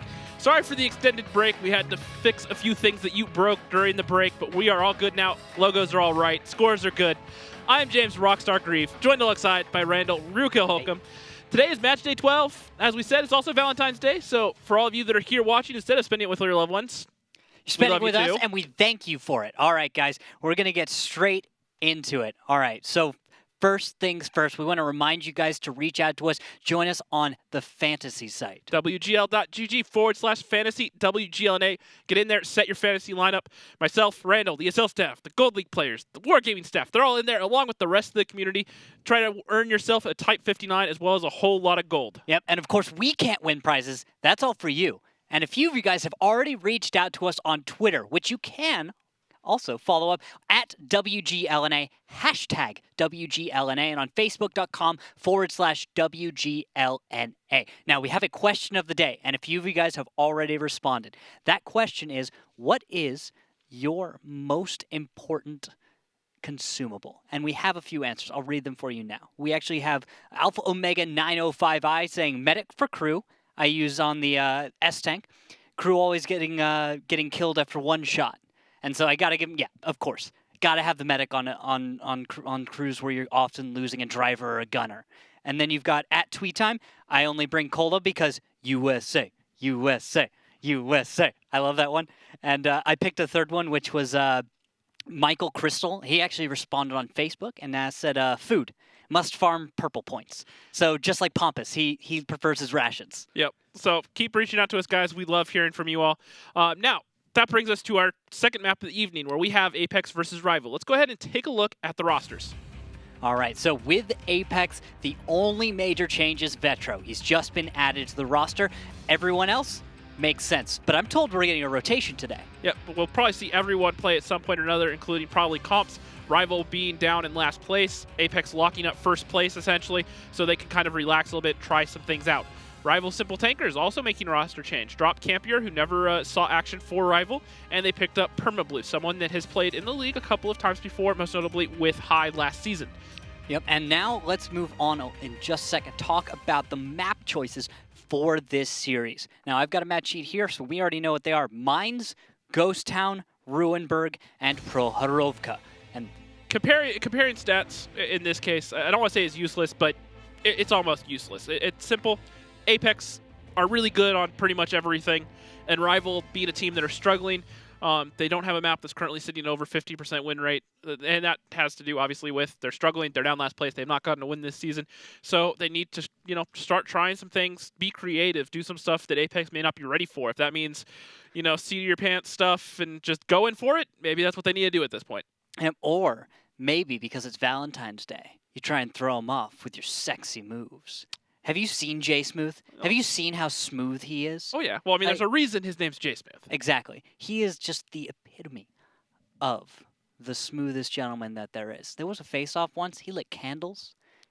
He had music going. He knows what's up. Yeah, well, speaking of Jay Smooth, we're ready for our face-off right now. So let's see what he has to say today on Valentine's Day.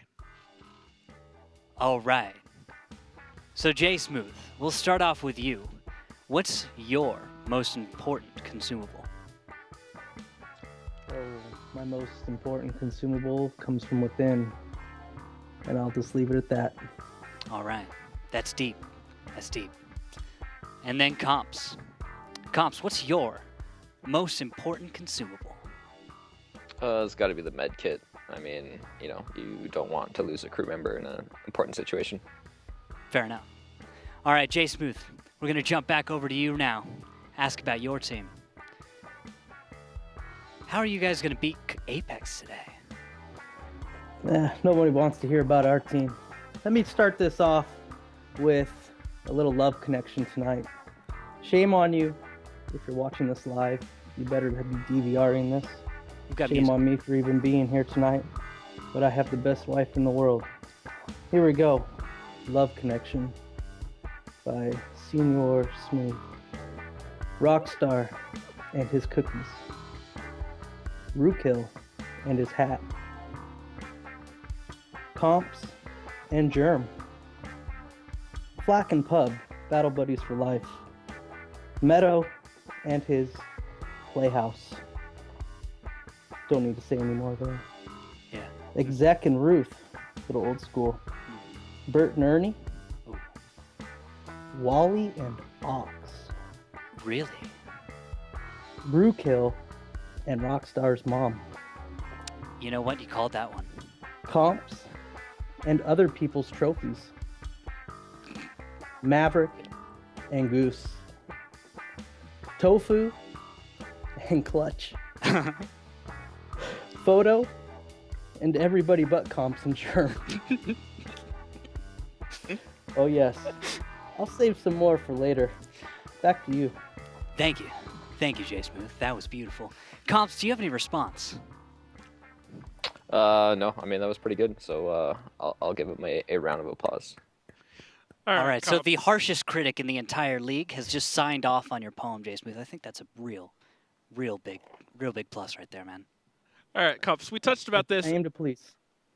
We talked about this after your match on Saturday, but why don't you gotta go over the whole roster shuffle that has happened with Apex? Oh, well, basically, Drynett stepped down, and we picked up Vetra. So that's pretty much it. So, and they're mostly motivated by the fact that External can't play consistently for the next couple weeks. Yeah, we just needed to pick up another starter, and Vetro fit that description perfectly. So that's why we went for him. Yep. Now the question that everyone wants to know in regards to that is, once External's back and is able to play more, what's going to happen with the starting 7? Who's going to keep their spot? Well, basically whoever plays better. You know, the luxury of having, you know, a competitive starting, I guess, 8 now, is that everyone can do everybody else's role. So it's just, you know, Vetro's just the extra fire behind everybody else, so that they, you know, they keep performing to the level that, you know, they should be performing at. Fair enough.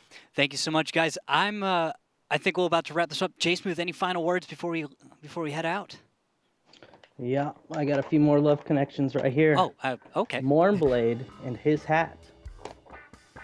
Tarho, chicks from San Francisco. Yeah. And our number 1, Comps and his washing machine, Tumble Cycle. A love story. There it is, boys. I would say Comps, I'll see you in the danger zone, but we know that's not true. I'll leave it at that. The smooth smack is out. I'll see you in the danger zone. See you in the battlefield. Comps, gentlemen, we'll see you on the battlefield. And that is why J Smooth is the smoothest. Can't knock him. I mean, random music started playing, Rockstar.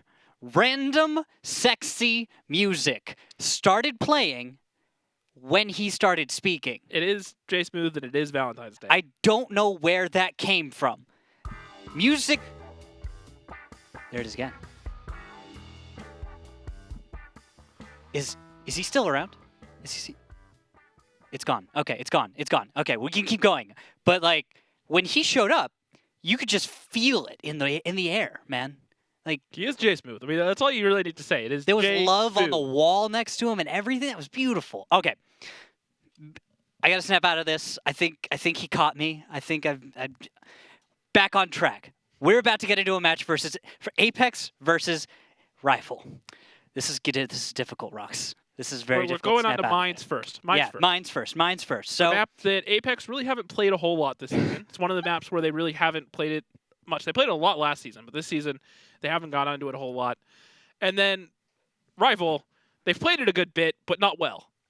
Yeah, they've had a rough time with all of it. And well, against Apex, we'll have to see. That's all I really feel like I can say confidently is, well, if Rival decides to roll out with something crazy, we'll see it when it happens, right? Yep. Aside from that, Apex is a super dominant team, and based on their track record and based on the playstyle of Rival, you could actually expect that this could be the fastest match in the WGLNA the entire season. Last season, we had a match that ended in 24 minutes, so we'll have to see if that can keep up with that record and or pass it. Yeah, because the thing is with Rival is even if they're down, they're not slowing down. They can't stop and they won't stop. Well, let's see how hard Rival go into the danger zone as we get ready for our first map. Mines, a small summertime map with lots of hills, rocks and other cover. The teams start the battle in the usual locations, but the base locations are different. One is located in the bottom part of the village and the other one is in the water. One of the key objectives is the center hill. That's why the teams will often select fast vehicles and tanks with strong turrets for cover. All right, Rockstar.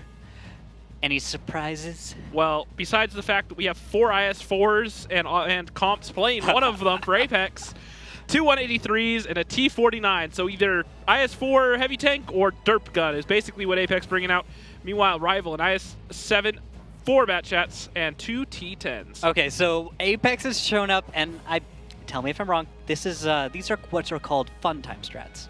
Yeah, now this is, look guys, we don't want to give any of our normal strats away or any of our strats that we've been working on away before the live finals. So we're going to come out here and we're going to do crazy stuff that we should still win with because we're just that good. Well, also, a 4 IS-4 2FV T49 strat, thinking about it for a second, I realized that might actually work.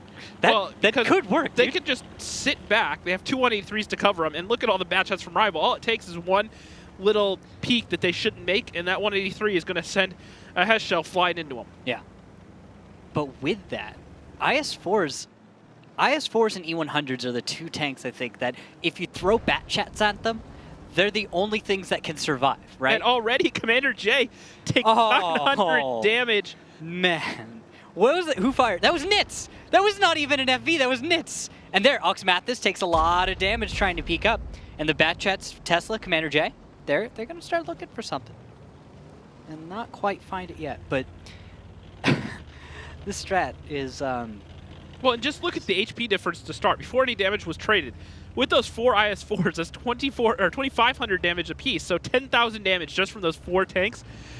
The 4 bat chats from Rival, only 1,800, so that's 700 less a tank if you want to compare those 4 to 4. So the HP difference right there is already astronomical that Rival has to try to overcome this game. And that's baffling to me. It's a defense strat. That is for sure. But whether or not that works, oh goodness, we'll see how this goes because it'll be a minute. So it'll be a minute before Rival tries to figure anything out. So well, I don't think they're going to take a minute because they're already rotating the bat chat down the one line with no one in position to really spot him. So if he can get down into J1, he can actually open up some shots on the back of these heavy tanks and maybe make this work for Rival. They have to do something to start chipping away at this. Yeah, Knight does go for one shot. Doesn't look like a connection, though. He's not able to get the angle he wants, but I want to hear what Rival's talking about, what they're thinking, and we're going to go ahead and jump into a listen-in to see what's up. There's one split.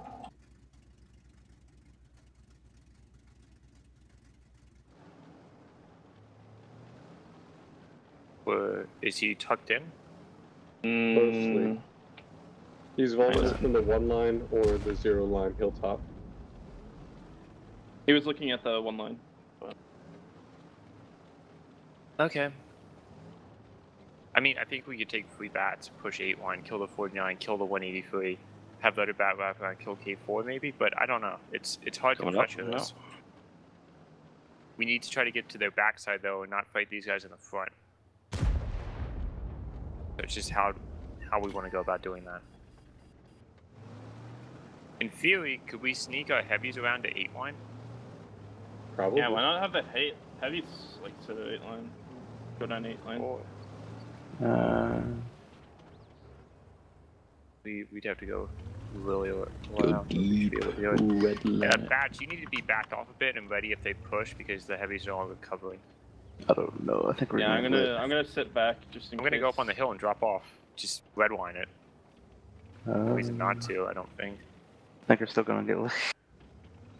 Find out. Gonna do all this and get lit. You won't get lit here. IS-4s are pretty blind. Yeah, he has optics, you know, it's comps. I got lit. Right, but for our next move, if you guys... I got lit. Don't cross that. Come up. I think.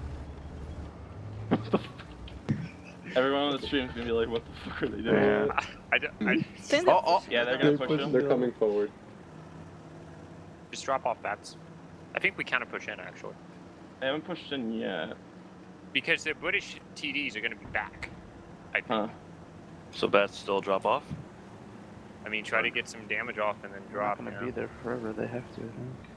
Yeah, they're pushing around the south side of the hill. Oh my. I'm gonna go 1 line. Canadian Impact just shot unknown.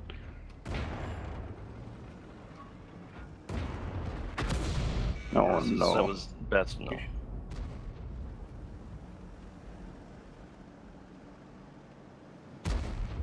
Don't worry, Rival. We know exactly what you're doing, and all of Stream does too. We heard the thought process, so it doesn't sound as goofy as it looked. Meanwhile, Heavy Tanks now finally in the fight, trying to catch up. Trades still not going well. About the same amount of HP down as when they started. It's just a rough. It's a rough defense to defend against, man. It's just IS-4s with armor and hit points, and there's a lot of them. They're all grouped up, and everywhere else there's FVs. So between the IS-4s, the FVs, and the T-49, simply the lineup that Rival brought is at a huge disadvantage. It's not designed to take this on. It has to. Well, the thing is Rival didn't open up the map at all. Once they had the hill, they needed to leave some tanks from the hill right off the bat, and they needed to open up different angles. Get that tank down into the one line sooner. There wasn't anything spotting it, or take the risk. If you don't open up those angles and you allow 4 IS-4s to drive straight at you point blank in bat chats, it's not going to go well for you. No, it's not. And well, that didn't go well for Rival, as they're going to lose everyone but Knight to start this one off. Knight, in the meantime, looks like he's going to be off in the south, where he's getting, well, wrecked. And Apex is going to ace battle number 1. So, IS-4 strat works. I don't know if there's a lot to say about it. The thing is, when you take a bunch of mediums like Bat Chats up against IS-4s, you have to be ready for that, right? You have to bring heat shells, stuff like that. Or bring the APCR heat mixture, because if you're fighting IS-4s in the front, heat. If you fight them from the side, APCR, right? In this case, I wish, if I were a Bat Chat, I'm hoping I brought a clip of heat or 2, right? Because I'm gonna, yeah, because I want to put that into the turrets of those IS-4s. The standard loadout we see out of Bat Chats a majority of the time is 25 and 5. It only carries 30 shells. You bring 25 APCR, 10 heat. I know you do something a little different, being a Bat Chat player yourself. Sometimes as a joke, I bring HE. Fair enough. But it has worked before. When you fight 50Bs and other Bat Chats, surprisingly enough, it doesn't do half bad. If you have the time to reload and keep the engagement away from you, sure. It's mostly for sniping silliness. Yep, Comp's putting up 48 fantasy points in his first game of the season, picking up 3 kills. Brett in the 183 not really able to get into that fight a whole lot. And that's going to be 1-0 in favor of Apex. And that it is. They're going to swap sides. And in just a moment, we'll see how that goes with Rival on defense. But Apex is going to start this one off with a slow defense. I was hoping that we'd see the fastest match in history, but, well, with an IS-4 FV strat, you're not even going to reach the middle quite that quick. No, unless the other team drives straight up and over in the middle into you, which isn't out of the question because it is actually Rival. A strategy that Rival has employed in the past. Yep. So, not out of the question. No question. It's happened. They've done it. It's a thing they do. They haven't done it much this season, and maybe that's part of the reason why they're struggling. You know what? You might have just figured it out. Go back to the old ways. Just YOLO strats, hold my beer tactics. Speaking of hold my beer tactics, Apex, 2 Mouses, 4 Bat Chats, and a T-49. Well, I think the Mausen are holding all the beers. Yeah, that would be a safe bet, because no matter where they are in that tank, they're not going to fall over, even if it's moving at full speed. Meanwhile, Rival, 2 IS-7s, 3 Bat Chats, a TVP, and an M40-43. Although your beer would be warm, wouldn't it? You wouldn't want that. More than likely. Yeah, okay, never mind. I take back that. I wouldn't put a beer on a tank. It would probably get hot. That would be bad. It would taste horrible. Yeah, it would not be something you want to do. Yeah. Have you seen the, completely off topic here, but related to tanks, the stabilization on a Leopard 2, you can actually put a beer on the tip of the gun and have it drive at full speed, and because the stabilization of the gun works so well, it will not spill the beer. Yeah, I've seen stuff like that. Most modern tanks have stabilization like that. Yep, and stabilization is something that aren't on a whole lot of tanks technically in this game. Now, well, the game does it in a way, but historically, the only early tanks that had some sort of advanced stabilization system like that, the M4 Sherman had one, but it was very hard to operate and wasn't often used. Very simple next to what we have these days. Yeah. And Nit's already taking some damage. Yeah, Executus up in the high ground, managed to get Sync 2, goes for a third, puts it into dirt, and that's going to pin Nits in place. Also, by the way, note that Flak and Zakum are looking to enter the hill right now, and if they're able to do that, Nits is going to be in a rough place, but looks like Nits is going to take a shell. Executus, oh, look at that. You've got a double jump. Canadian Impact and God Emperor Brett. It looks like Vetro might have either helped boost or missed the jump, but we've got 2 Bat Chats up here against Executus. I don't think anyone spotted them from Rival. So, well, Canadian Impact spotted now. It takes 477, but he's going to drive up point blank to Executus, try to get some shots into him. And now looking at the Mouses, they're pushing around on the 8 line, and they're going to close distance with Cap here in a moment. Just in that slow roll to the east side, and they'll see what they can get. Artie, in the meantime, from Knight, is going to have to worry about his positioning and find the perfect spot, because he'll be the linchpin in trying to hold this. We have a third tank up on the boost of Vetro. Vetro saying, hey, you guys could boost, I want to boost too. And he gets up here, and now 2 tanks on Cap. And now this actually isn't a okay, it's definitely different from Apex, but if you look at it, the Batchets up here can cover the Mouses. The Mouses can sit on the cap down there and get the cap pressure going. Comps is going to turn sideways and provide some cover for Wallhacks to hide behind, and already puts a shot for 1,000 into Comps. Zakum pokes around the corner, doesn't take any damage, and now the cap pressure, 3 on cap, 20 seconds for Rival to respond. Yep. Oh, a nice cover fire from Rival's going to stop God Emperor Brett cold, and that actually might allow Executus to get the kill, and he does. Canadian follows it up, but question is, can he take another shell? Is he going to risk it? And another bounce from Zakum. He's not going to be reloaded in time. Another bounce from Flack. 5 seconds. Rival or Apex about to cap this out. They might just. And Executus is going to look for a shot. Tries to find it. And that's a cap out. That's done. Apex get the win. Wow. Tank's dying, so it's still extending, but the cap is done. So now as soon as 5 seconds go by without a tank dying, right there it is. That's Apex getting the cap to make this 2-0. Oh, wow. That was a funny strat. I have to say that's actually a funny strat, because the thing is the mouse just rolls super slow the entire time and just goes straight to cap. They don't stop. And that's what's beautiful about it, because the entire time you're watching all of this activity, all these bat chat jumps happening, all these distractions and just crazy stuff, and then the mouse just roll onto the cap and nothing stops because no one can. Yep. Now, what I will say is I am laughing at all of you in Fantasy who took someone from Apex, because they just capped out.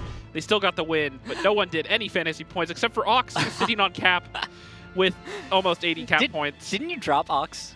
Yeah, I did. Now, I don't regret it, because the earlier match went way longer than this. So even if he has 5 really good games, it's only 5 games at most he's going to get. Yeah. So still, a lot of cap points going on there. And then looking at the second page, pretty much, I won't say nothing interesting, but most of the tanks, especially being a cap out and Comps, not really being in a position to get any shots off, blocking for Wally, it ends up with almost no Fantasy points. Yeah, well, here's the thing about Rival matches that I always love, is the fact that it doesn't matter if Rival's losing, winning, or whatever. It's always interesting to me. It's always fun, It's always interesting. Yeah, there's always something dragging me in and keeping me interested in the match. And that usually has to do a lot with the play style of Rival and the fact that, well, they can be a little off the wall. And what's great is that a team like Apex feels comfortable enough to play some a little bit stranger strats, things that are usually a little bit less common, not necessarily weaker, not necessarily inferior, but workable. After 2 battles, yeah, we've used 9 minutes of game time, plus probably a minute to 2 minutes for the break in between. So we're about 11 minutes right now, and it's 2-0. Okay. So they need to step up the tempo a little bit if they want to break that 24-minute match. All right, well, let's go ahead and get straight to it, because we're about to go to map number 2. Ghost Town.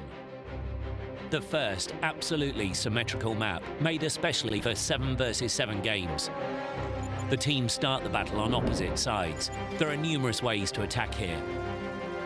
One of the bases is located in the central square, the other one at the top of the city.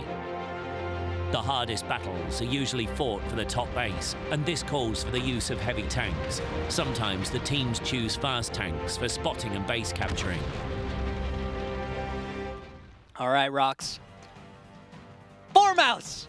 A 183 and 2 tier 9 bats for Apex. Rival, 250Bs, 2 E100s, an IS-7, a Batchat, and a Udis. The wall of German steel is about to just drive headlong without stopping. I'm expecting a triple tap R and go strat from Apex. Look at how much HP they bring over Rival just from the start. That's 17,200 hit points, for those of you who can't see in game yet, against 14,550. Now, if you do the math, you'll realize that's a lot of hit points. A lot of hit points is, yeah, I guess you could say that is just a boatload of hit points. Technically boatload, like as a unit of measurement, a boat's load. Because I believe actually a mouse is too heavy to be transported on most watercraft. It's too heavy to be transported on most ground. It would just sink into ground. This is a fun fact actually about the mouse. The mouse is a tank that actually wouldn't have been able to go around much of Germany even after it was deployed, because it can't cross most bridges, it can't ford most rivers, and most ground that it would run into the same problem that you probably would have seen in World War I with the Mark tanks from various marks from Great Britain. They all just sunk into the mud. Which is why the development of both the T-95 and the object, I believe it's the 279 from Russia. Why they had 4 tracks, because they were trying to be, they wanted to have armor, they wanted to have a lot of weight, but they needed to find a way to spread out the weight across the ground. And so by doing that was adding more surface area for the tracks. And they made it so they didn't necessarily sink or bog down into certain terrain. Exactly. And so things like the Pershing were just about right. Things like the Panther were just right to be able to cross bridges, navigate most roads, and be functional in an actual combat zone. So fun facts there for you. And actually, have you checked out the Chieftain's video? You can go to Wargaming's YouTube page, check out Chieftain's YouTube videos, and get yourself caught up on that history. Chieftain's a really knowledgeable guy. Yeah, both Chieftain and Say at least. the Chieftain and the Challenger, the British counterpart to the Chieftain, both have some very interesting videos on a lot of different tank history and development of tanks and stuff like that. If you're into that sort of thing. That sort of thing. I think that's what everyone here is into. If you're here watching tanks, chances are you're going to find those videos fascinating. Well, yeah, I think that to put it bluntly. But the opening moves now, we've got a little cap pressure from Apex, and the mice are screening the cap. So there's not a whole lot you could do to this. There's going to be, I guess the E100's defending Flak and Zakum can deal a decent amount of damage and perhaps keep the cap delayed. But, oh, look at this. Knight's taking damage. Canadian Impact elsewhere on the map in his Batchet AP. They're taking on Executus, chasing him off. Just dangerous enough. Just barely dangerous enough to kind of make him worry about it. These E100's actually making pretty short work of these mouses. Vetro about to go down. He's a one-shotter. Zakum's going to take him down. You know, this one might go rival. They might pull this out. They've evened it up. They've chipped through the HP that Apex brought, and now it's just 2 E100s against the single mouse of Germ. They're going to push around. The 2 mouses that push through the screen are going to come back and try to help out Germ here. He's doing what he can to angle his armor, but end of the day, that's 2,000 damage onto that mouse. Some shots going into Flak. Zakum's still out in the open. I think Unknown One's going to have the kill there, and he is able to pick up that one. Very difficult against Mice. The armor's tricky. And Commander J, I'm loving this. 50B coming in from the west, while all the rest of the heavies are able to put damage into God Emperor Brett. He will go down. And this is going to be Rival saying enough memes, no more of these silly lineups. We're going to stop this, take us seriously, bring better strats. And there we go. There's one more. Canadian Impact on the cap. Gets taken down by Tesla. And, well, Nitz is the only one left alive. Let's see what he can get. 724 into Tesla. Now it is all down to this 183 versus 5 tanks left for Rival. It's 5 Rival, actually. 5 Rival. 5 Rival. Is that what I just said? You said 4 Rival. Oh, 5. 5-4 Rival. I got you. All right, that's going to do it. Battle number 3. That's going to make it 2-1. Rival getting more rounds off of Apex than most people in the league recently.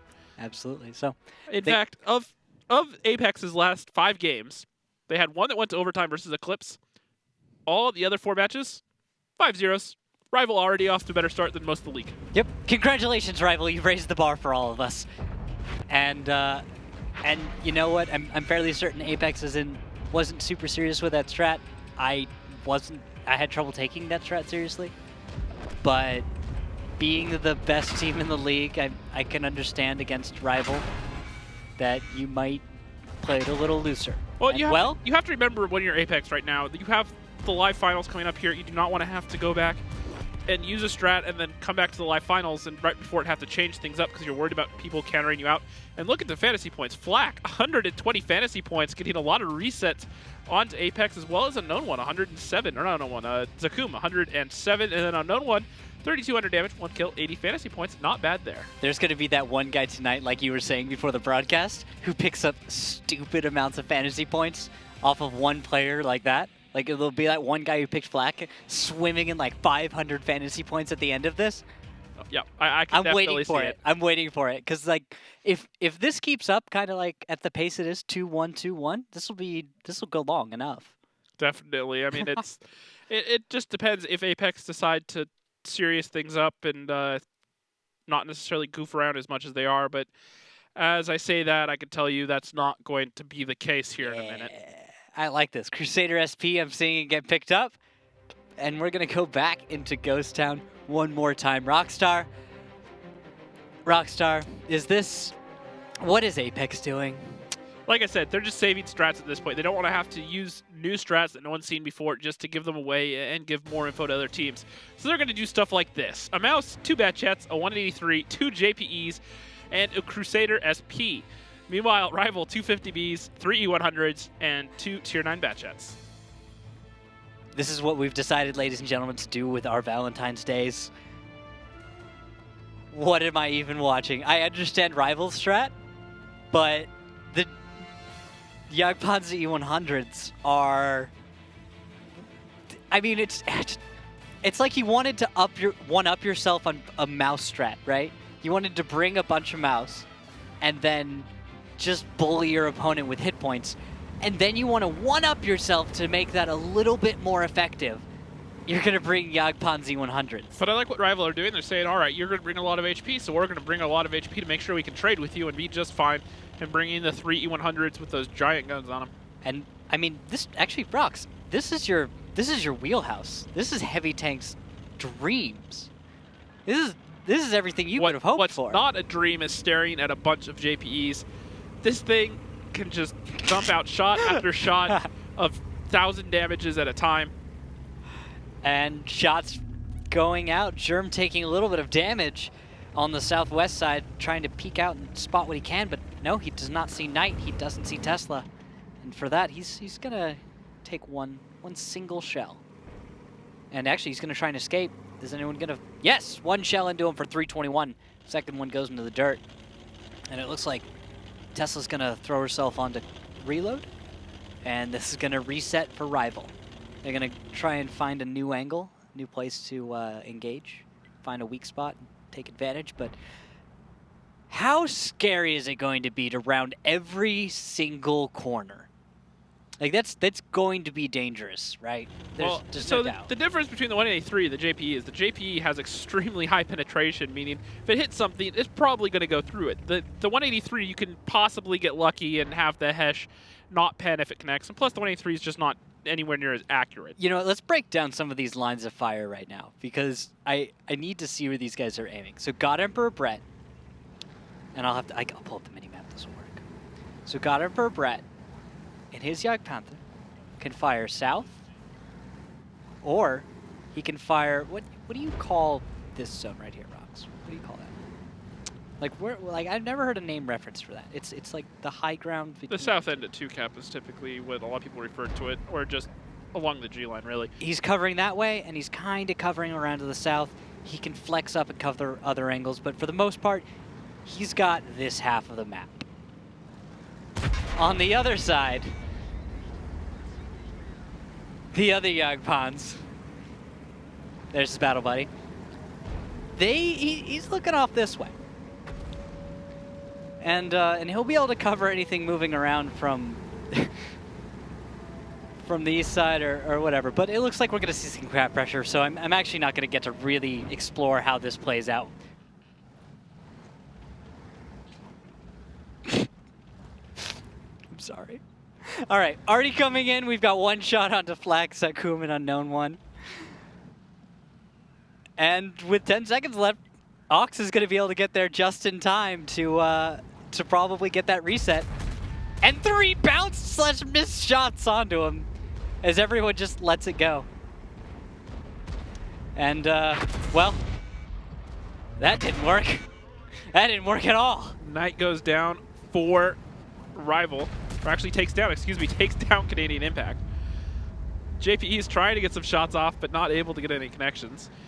Commander J taking some damage. Unknown one also taking a lot of damage. And this is not looking good for Rival. Yeah, Rival's gonna have a rough time doing anything with this. Commander J being down, but Zakum, who's next? Zakum probably, I'd expect. Though, a lot of damage coming in here. Oh, 50Bs look like they've finally shown up. Knight and Tesla starting their engagement to God Emperor Brett, but should they be a little more afraid? I would think so. I mean, there's JPEs. You do not want to be on the other end of those. No, not at all. And keep in mind, we haven't seen Vetro yet. The 183 is still just lurking around as well. Oh, surprise, surprise. Here's Vetro. Oh, and he doesn't have a target. That's unfortunate. And Rival just being chipped away at slowly as Brett does take down Zakum. Oh, Vetro's moving in. He's going to... Oh, no, he's not. He's driving away. Oh, he's driving to find Executus. Fox is going to come around the corner, put a shot into Flak. Flak's going to bounce off the front of the U100, snaps the shot off just a little bit too late, and Rival down by about half the HP right now. Yep. And well, this will be a moment more, but 50B's finally showing up. Look, Tesla's on the way to take down God Emperor Brett, and I think she understands that she could just drive forward. She doesn't really have to wait for anything. Move around on the flank. Perfect right there. And then don't mess up the track shot. Missed the track shot. Actually, that's going to mean Petro sneaking that one in. He's able to get a kill. And the last one alive. Ooh, 2 more alive. Knight's running. Seeing where he can get off to. And Executus is also running. That AP can do as much as he can, but unfortunately, it's not enough. Apex just going to drive in here and just clean out these last few tanks for Rival. Straight bully strats, man. Those just bully strats. You just show up, I'm bigger than you, I win. Rival tried to kind of posture up, you could say, make themselves seem bigger and If stronger. you want to defeat this sort of strat, what you have to do is you have to force cap pressure a bit more subtly than that, and then you need to set up more guns in position to punish them where they're peaking. You're not worried about capping, you're not worried about the cap tank taking damage, you're worried about punishing the tanks that are going to pop up and get those resets. And Rival were just too focused on trading head-to-head, letting those JPs just give them the frontal armor over the hold down, and then just try to trade with them that way, which is not what you want to do against a turretless tank destroyer such as the Doom Cannon. This is true. So, 3 minutes 54 left. Executus is the last man standing, and his job now is to go out in a glorious fireball. Can he take on Wallhex, who has apparently been designated the champion to represent the team? And it looks like Wallhex will not stand up to Executus today. He tried, though. A for effort. B for effort. What could he have done differently there? Well, if he'd won, I would have given him an A. But like, if I give him an A for effort, there's no better grade to give him, right? Well, you give him an A for execution. Well, no. That was for effort. No. Well, the A is the grade, right? Anyway, he's dead. Executus goes down. Apex picks up battle number 3. But like, you see where I'm going, right? Like, if you give someone an A for effort, I mean, that's cool. But A for effort should like, you succeeded too, right? I feel like B for effort. You can have different grades in different categories. He tried, he went for it, didn't pull it off. So he got a C in the execution category, and he got an A in the effort category. I feel like it was a B in the effort category. Okay, fine. We'll go with that, Randall. You get your way. It was a B. It's a B. I'm not giving him an A for Wallhex, you heard it here first. It was a B performance. Look, that's still a solid GPA. I mean, he can do it. Not going to keep him on track to the Dean's list, though.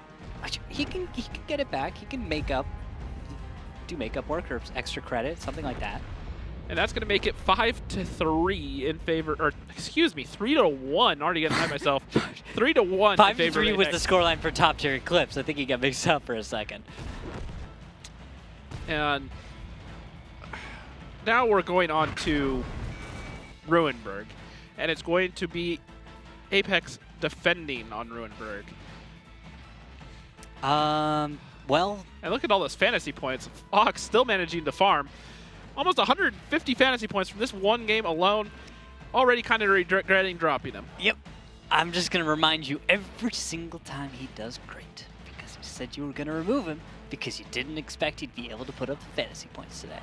But surprise, surprise, he's been in every battle so far. Because there's just been a lot of HP on the field, and he's just able to do extremely well just sitting there farming, playing that mouse, and somehow not taking damage from 3-100 staring at him from point blank. That's because he has the best jukes ever. Did you see it? Mouse jukes? He pulled forward, backed off second. They all fired, missed, went over his head. And he pulled Exactly. Genius.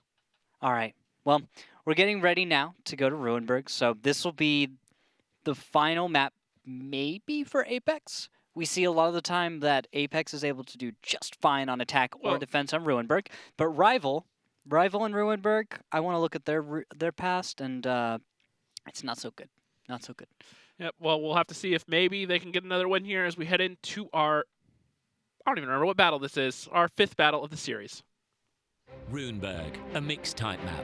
The defending team starts the battle on the green, and the attacking team starts at the centre square of the town. Bases are located quite far from each other. Both bases are better controlled from the village when playing a heavy setup. It's better to attack the first base through the top direction with the help of several well-armoured heavy tanks. For the attack on the second base, it's better to use a more mobile setup and either play through the centre or split forces. In general, the map is not easy to play on. Teams often use blind shots and risky shifting of the forces from one flank to another. All right, Rockstar, talk to me about these lineups. Apparently Apex liked their T because they brought nothing but British tanks. I like it. All right, guys, here's the strat. I'm calling it right now. I don't know what's going to happen. Timer just started. These guys started moving. It's going to be tea time strat, which is this. The tea time strat is the classic strategy where you bring all British tanks and then you sit very still. You find one position and you sit there, and what you do with your team is you drink your tea while you all sit there waiting for their team to make a play. And you put on obnoxious accents. It's actually a thing. Rockstar, you have to believe me. This happens. This is real life. Rival coming in with 3 113s, 2 bat chats, an STRV 103B, and an RU 251. All right, Rockstar. I want to know what Apex is doing, what they're thinking. We're going to go to a listening with them. Take it away. Could be a split. We should probably see if we can Sturb in mid, probably. Amelia. Amelia. Yeah. Plus. So they're doing their comms this time. All right, cool. Well, it could actually no, it's ours. It's us. Yeah, we just need lights, Because guys. it is? 3 on. Yeah, because it's the. All right. Guys, Okay, let's go spot. Execute order. Can somebody pop flash me in? Let's go. I'm going middle road. Pop the 183 smoke. just sit north, I guess. I got lit leaving. They throw They the just rushed B, so we have to defuse. Come on. There's still a bats north then. Just get I'm spotting lights. B. I'm spotting B. I'm gonna get fucked for Nice, it. nice. There shouldn't be a lot south then. Oh, okay. Maybe it's just the RU then. Oh, threat. Hooray. I had to spot it. I'm also spotting it. Oh, there's something in the middle. North, Are north, you gonna north. die? Are you No. north? Well, if something's in the middle, I'm fucking dead anyway. But no one else is gonna get there to spot it. Nice. Nice one shot. Lamau. I fucking. wait, I where's didn't the even stir? track him. Who knows? Nips, Okay, can't we guys, just just get the cross? fucking low HP Yeah, and give me can't the you just fucking. cross and farm? Yeah, Nips cross. I am farming them right now. They're gonna push. They're pushing. Yes. Bat in the middle. Bat in the middle. Wait, somebody get your HP in here. Help me. Coming. Help Brett. What the fuck? I think we need to cross Nips. Attract Going. flag. Flag Go, is go. perma. Oh my Oh god. shit. Okay, never mind. You're He's not. going gonna- at I'll take the shot. I'll take the shot. Just go. Team. Sturb is on the 0 line. Sturb is on the Distract. 0 line. Distract. Someone shoot him again. Someone shoot him again. I'll give you the kill. Okay. I'll get this. I'll shoot him again. Shoot him again. Nice. Nice. I think that bat's Flag reloading, is Alex. 2 shots. Put one more Yeah, flag. he Put shot one at me flag. like 5 times. I'm shooting him now. He still has a couple more shots. I'll eventually make it to the battle. Distract. I fucking Brett! God damn it. Kill him. Oh my god, Brett. I got the kill. Shoot the other guy. Kill him. Serves on 0 line? Yeah, he shot at me. Shoot him through the building. Running in, boys. I'm going for it. Up. Loading Hesh. And Apex doing a great job at resecuring that B site. I mean 2 cap, sorry. That was fun. You know what? There's something about rival matches that always seems to be really fun, and they really do bring the gameplay. And I gotta give it to Apex for having a little fun too. And they literally just drove to the Delta Village and pretty much just sat there with all of their tanks. The 183 got the nice one shot onto J Smooth. Probably a Hesh shell. You know, connection there. And what's funny is the FV strat like that is legitimately dangerous because there's a lot of DPM there, right? That's a lot of damage. It's a lineup I'm kind of surprised we haven't seen more often, minus the 183 and the Crusader, because the 215B has 2,500 HP. Plus, it has some of the highest DPM of any of the Tier 10 heavy tanks. Yep. So, the combination as such allows you to just go, best direction is forward. We saw it a lot, actually, out of Tornado Rocks, first season of Tier 10. Yeah.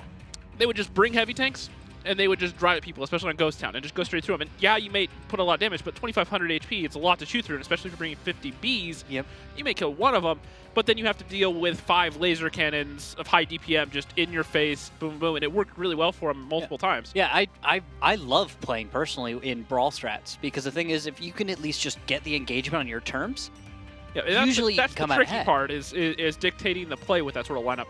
But especially in a map like Ghost Town, or in this case Ruinberg, where you can set up well, you know that you have all your guns together and you can make some sort of push without paying too high a toll, you can get in their face and you're going to have the HP and the DPM to win those brawls. Even if Rival had brought, say, I don't know, 4 or 5 mouses, the 215Bs I still think would have come out ahead of that just because the DPM is so much better. Yeah, and there's actually something about FVs that I remember someone telling me about, and I didn't really get to ever prove it, is have you ever thought about, because it's a rear-mounted turret, fanning them out and actually, like, taking one of them, putting him on a corner and using his hull as cover, taking the next one and kind of wedging it just so his turret is able to pick over the next one, and then the next one over the next one. It's a different style of echeloning that you kind of have to do. Exactly, but it's a very weird one because it ends up looking kind of like a fan more than it looks like a standard echelon. Right. Because used to echelon in like T110s. Where you just side by side. Yeah. One person, first one peeks out just a little bit, second one peeks over his shoulder on the right, and so forth. And that way you avoid, hopefully, putting shots into your teammates. Yeah. However, when one of the tanks in front isn't paying attention, or they need that extra little bit of degree to get the thing, they're not really rehearsed on it. They haven't paid attention to their team. You have to rehearse and those they pull moves. forward and they just eat a bunch of damage for no reason. And I don't know what's going on there. I'm going to assume we're good right now. Ute has continued to break things. He's decided to visit us today, to bless us with his presence, and as such, everything has gone to 3 IS-7s, 2 140s, and 2 T-50-41s out of Apex. Rival, 2 113s, 3 50Bs, a bad shot, and an RU-251. You know what, Rockstar? I'm actually going to interrupt for just 1 second and read off a few tweets. Actually, some Facebook feedback we've got. We've got Jeffrey Banks. Thanks for reaching out. He says his favorite is the automatic fire extinguisher. Says the rarest one to earn, automatic fire extinguisher. That's his favorite. Jacob Smith, anything that adds to crew efficiency. So another vote for rations. No one is a big fan of removal of speed governor or something else. The removed speed governor kind of fell out of style around the time that tanks that were fast enough to go the max possible speed in World of Tanks. The only time where I've seen the speed governor removed consistently is the Object 261. Get a little bit of extra speed rotating around. Have you been watching my Object 261 play? Because I've had the same remove speed governor on my Object 261 since the game came out. It's one of those things I've seen a lot of times, especially when you have artillery players such as Tessie on the North American server, like 20,000 games in their 261. They little tips and tricks you pick up from. Yeah, it's worth it. I used to run it when I would T-54 scout. It's the only way to make that medium go quite fast enough. You could actually make a strong argument to put that on an object. Unfortunately, it still has the downside of if you run it for too long and you make too many sudden changes, it can damage your engine. You just have to cycle it. It's about really fast cycling off and on. So you only do it when you actually need to go faster. You never do it if you're at top speed, and you never do it if you're sitting still. Okay. You always have to You have to wait till you get moving, then turn it on so you go a little bit faster. Yep. And then if you go over the wrong terrain, you end up learning when it's effective and not effective to keep it on. And so you can cycle it on and off very quickly, and it doesn't really matter. So you can take advantage of it by cycling it, but you will take damage. And the thing is, with most Russian tanks, either you take damage anyway and you have to repair it, or you end up never taking damage and it doesn't matter. Now, I wonder if that's something we're going to see more of with the new changes to the consumable system possibly coming. It's on the sandbox server right now, so by no means fine. Oh, you could just leave it on and then repair every 10 And having the 60-second cooldown on large consumables, even if you take some damage, you know that you're not going to use it your one time, so it may make it a bit more viable because it is a difficult skill to master how to use those things effectively. Yeah, that's a good point, actually. I hadn't entertained that thought at all. What things we come up with on rival Apex matches? And it looks like RU-251 of Knight is going to go down. Great little pick there by the 140s of Apex. Not really taking any damage either. They're sneaky tanks, man. They're just, the RU was out in the open, plenty of bush cover, and you're good to go. Now here's the push, the press by rival. Everyone out in the open all at once. It looks like the final charge of the Light Brigade. They're going to decide, well, If now's the time, just make it happen. And they drive out to meet their opponent. One final glorious charge. I love this. And they will surround them, put as much damage as they can. And unfortunately, Vetro still lives with 32 hit points. Finally, he goes down. Our rival's able to pick up a tank. Now the T-54E1s, wall hacks, and Nits are able to move in on the flank. Unnecessary at the end of the day because, well, nothing showed up for them to blow up. And Executus will be the final tanker, and he will go down. 5-1 is the final scoreline for Apex versus Rival.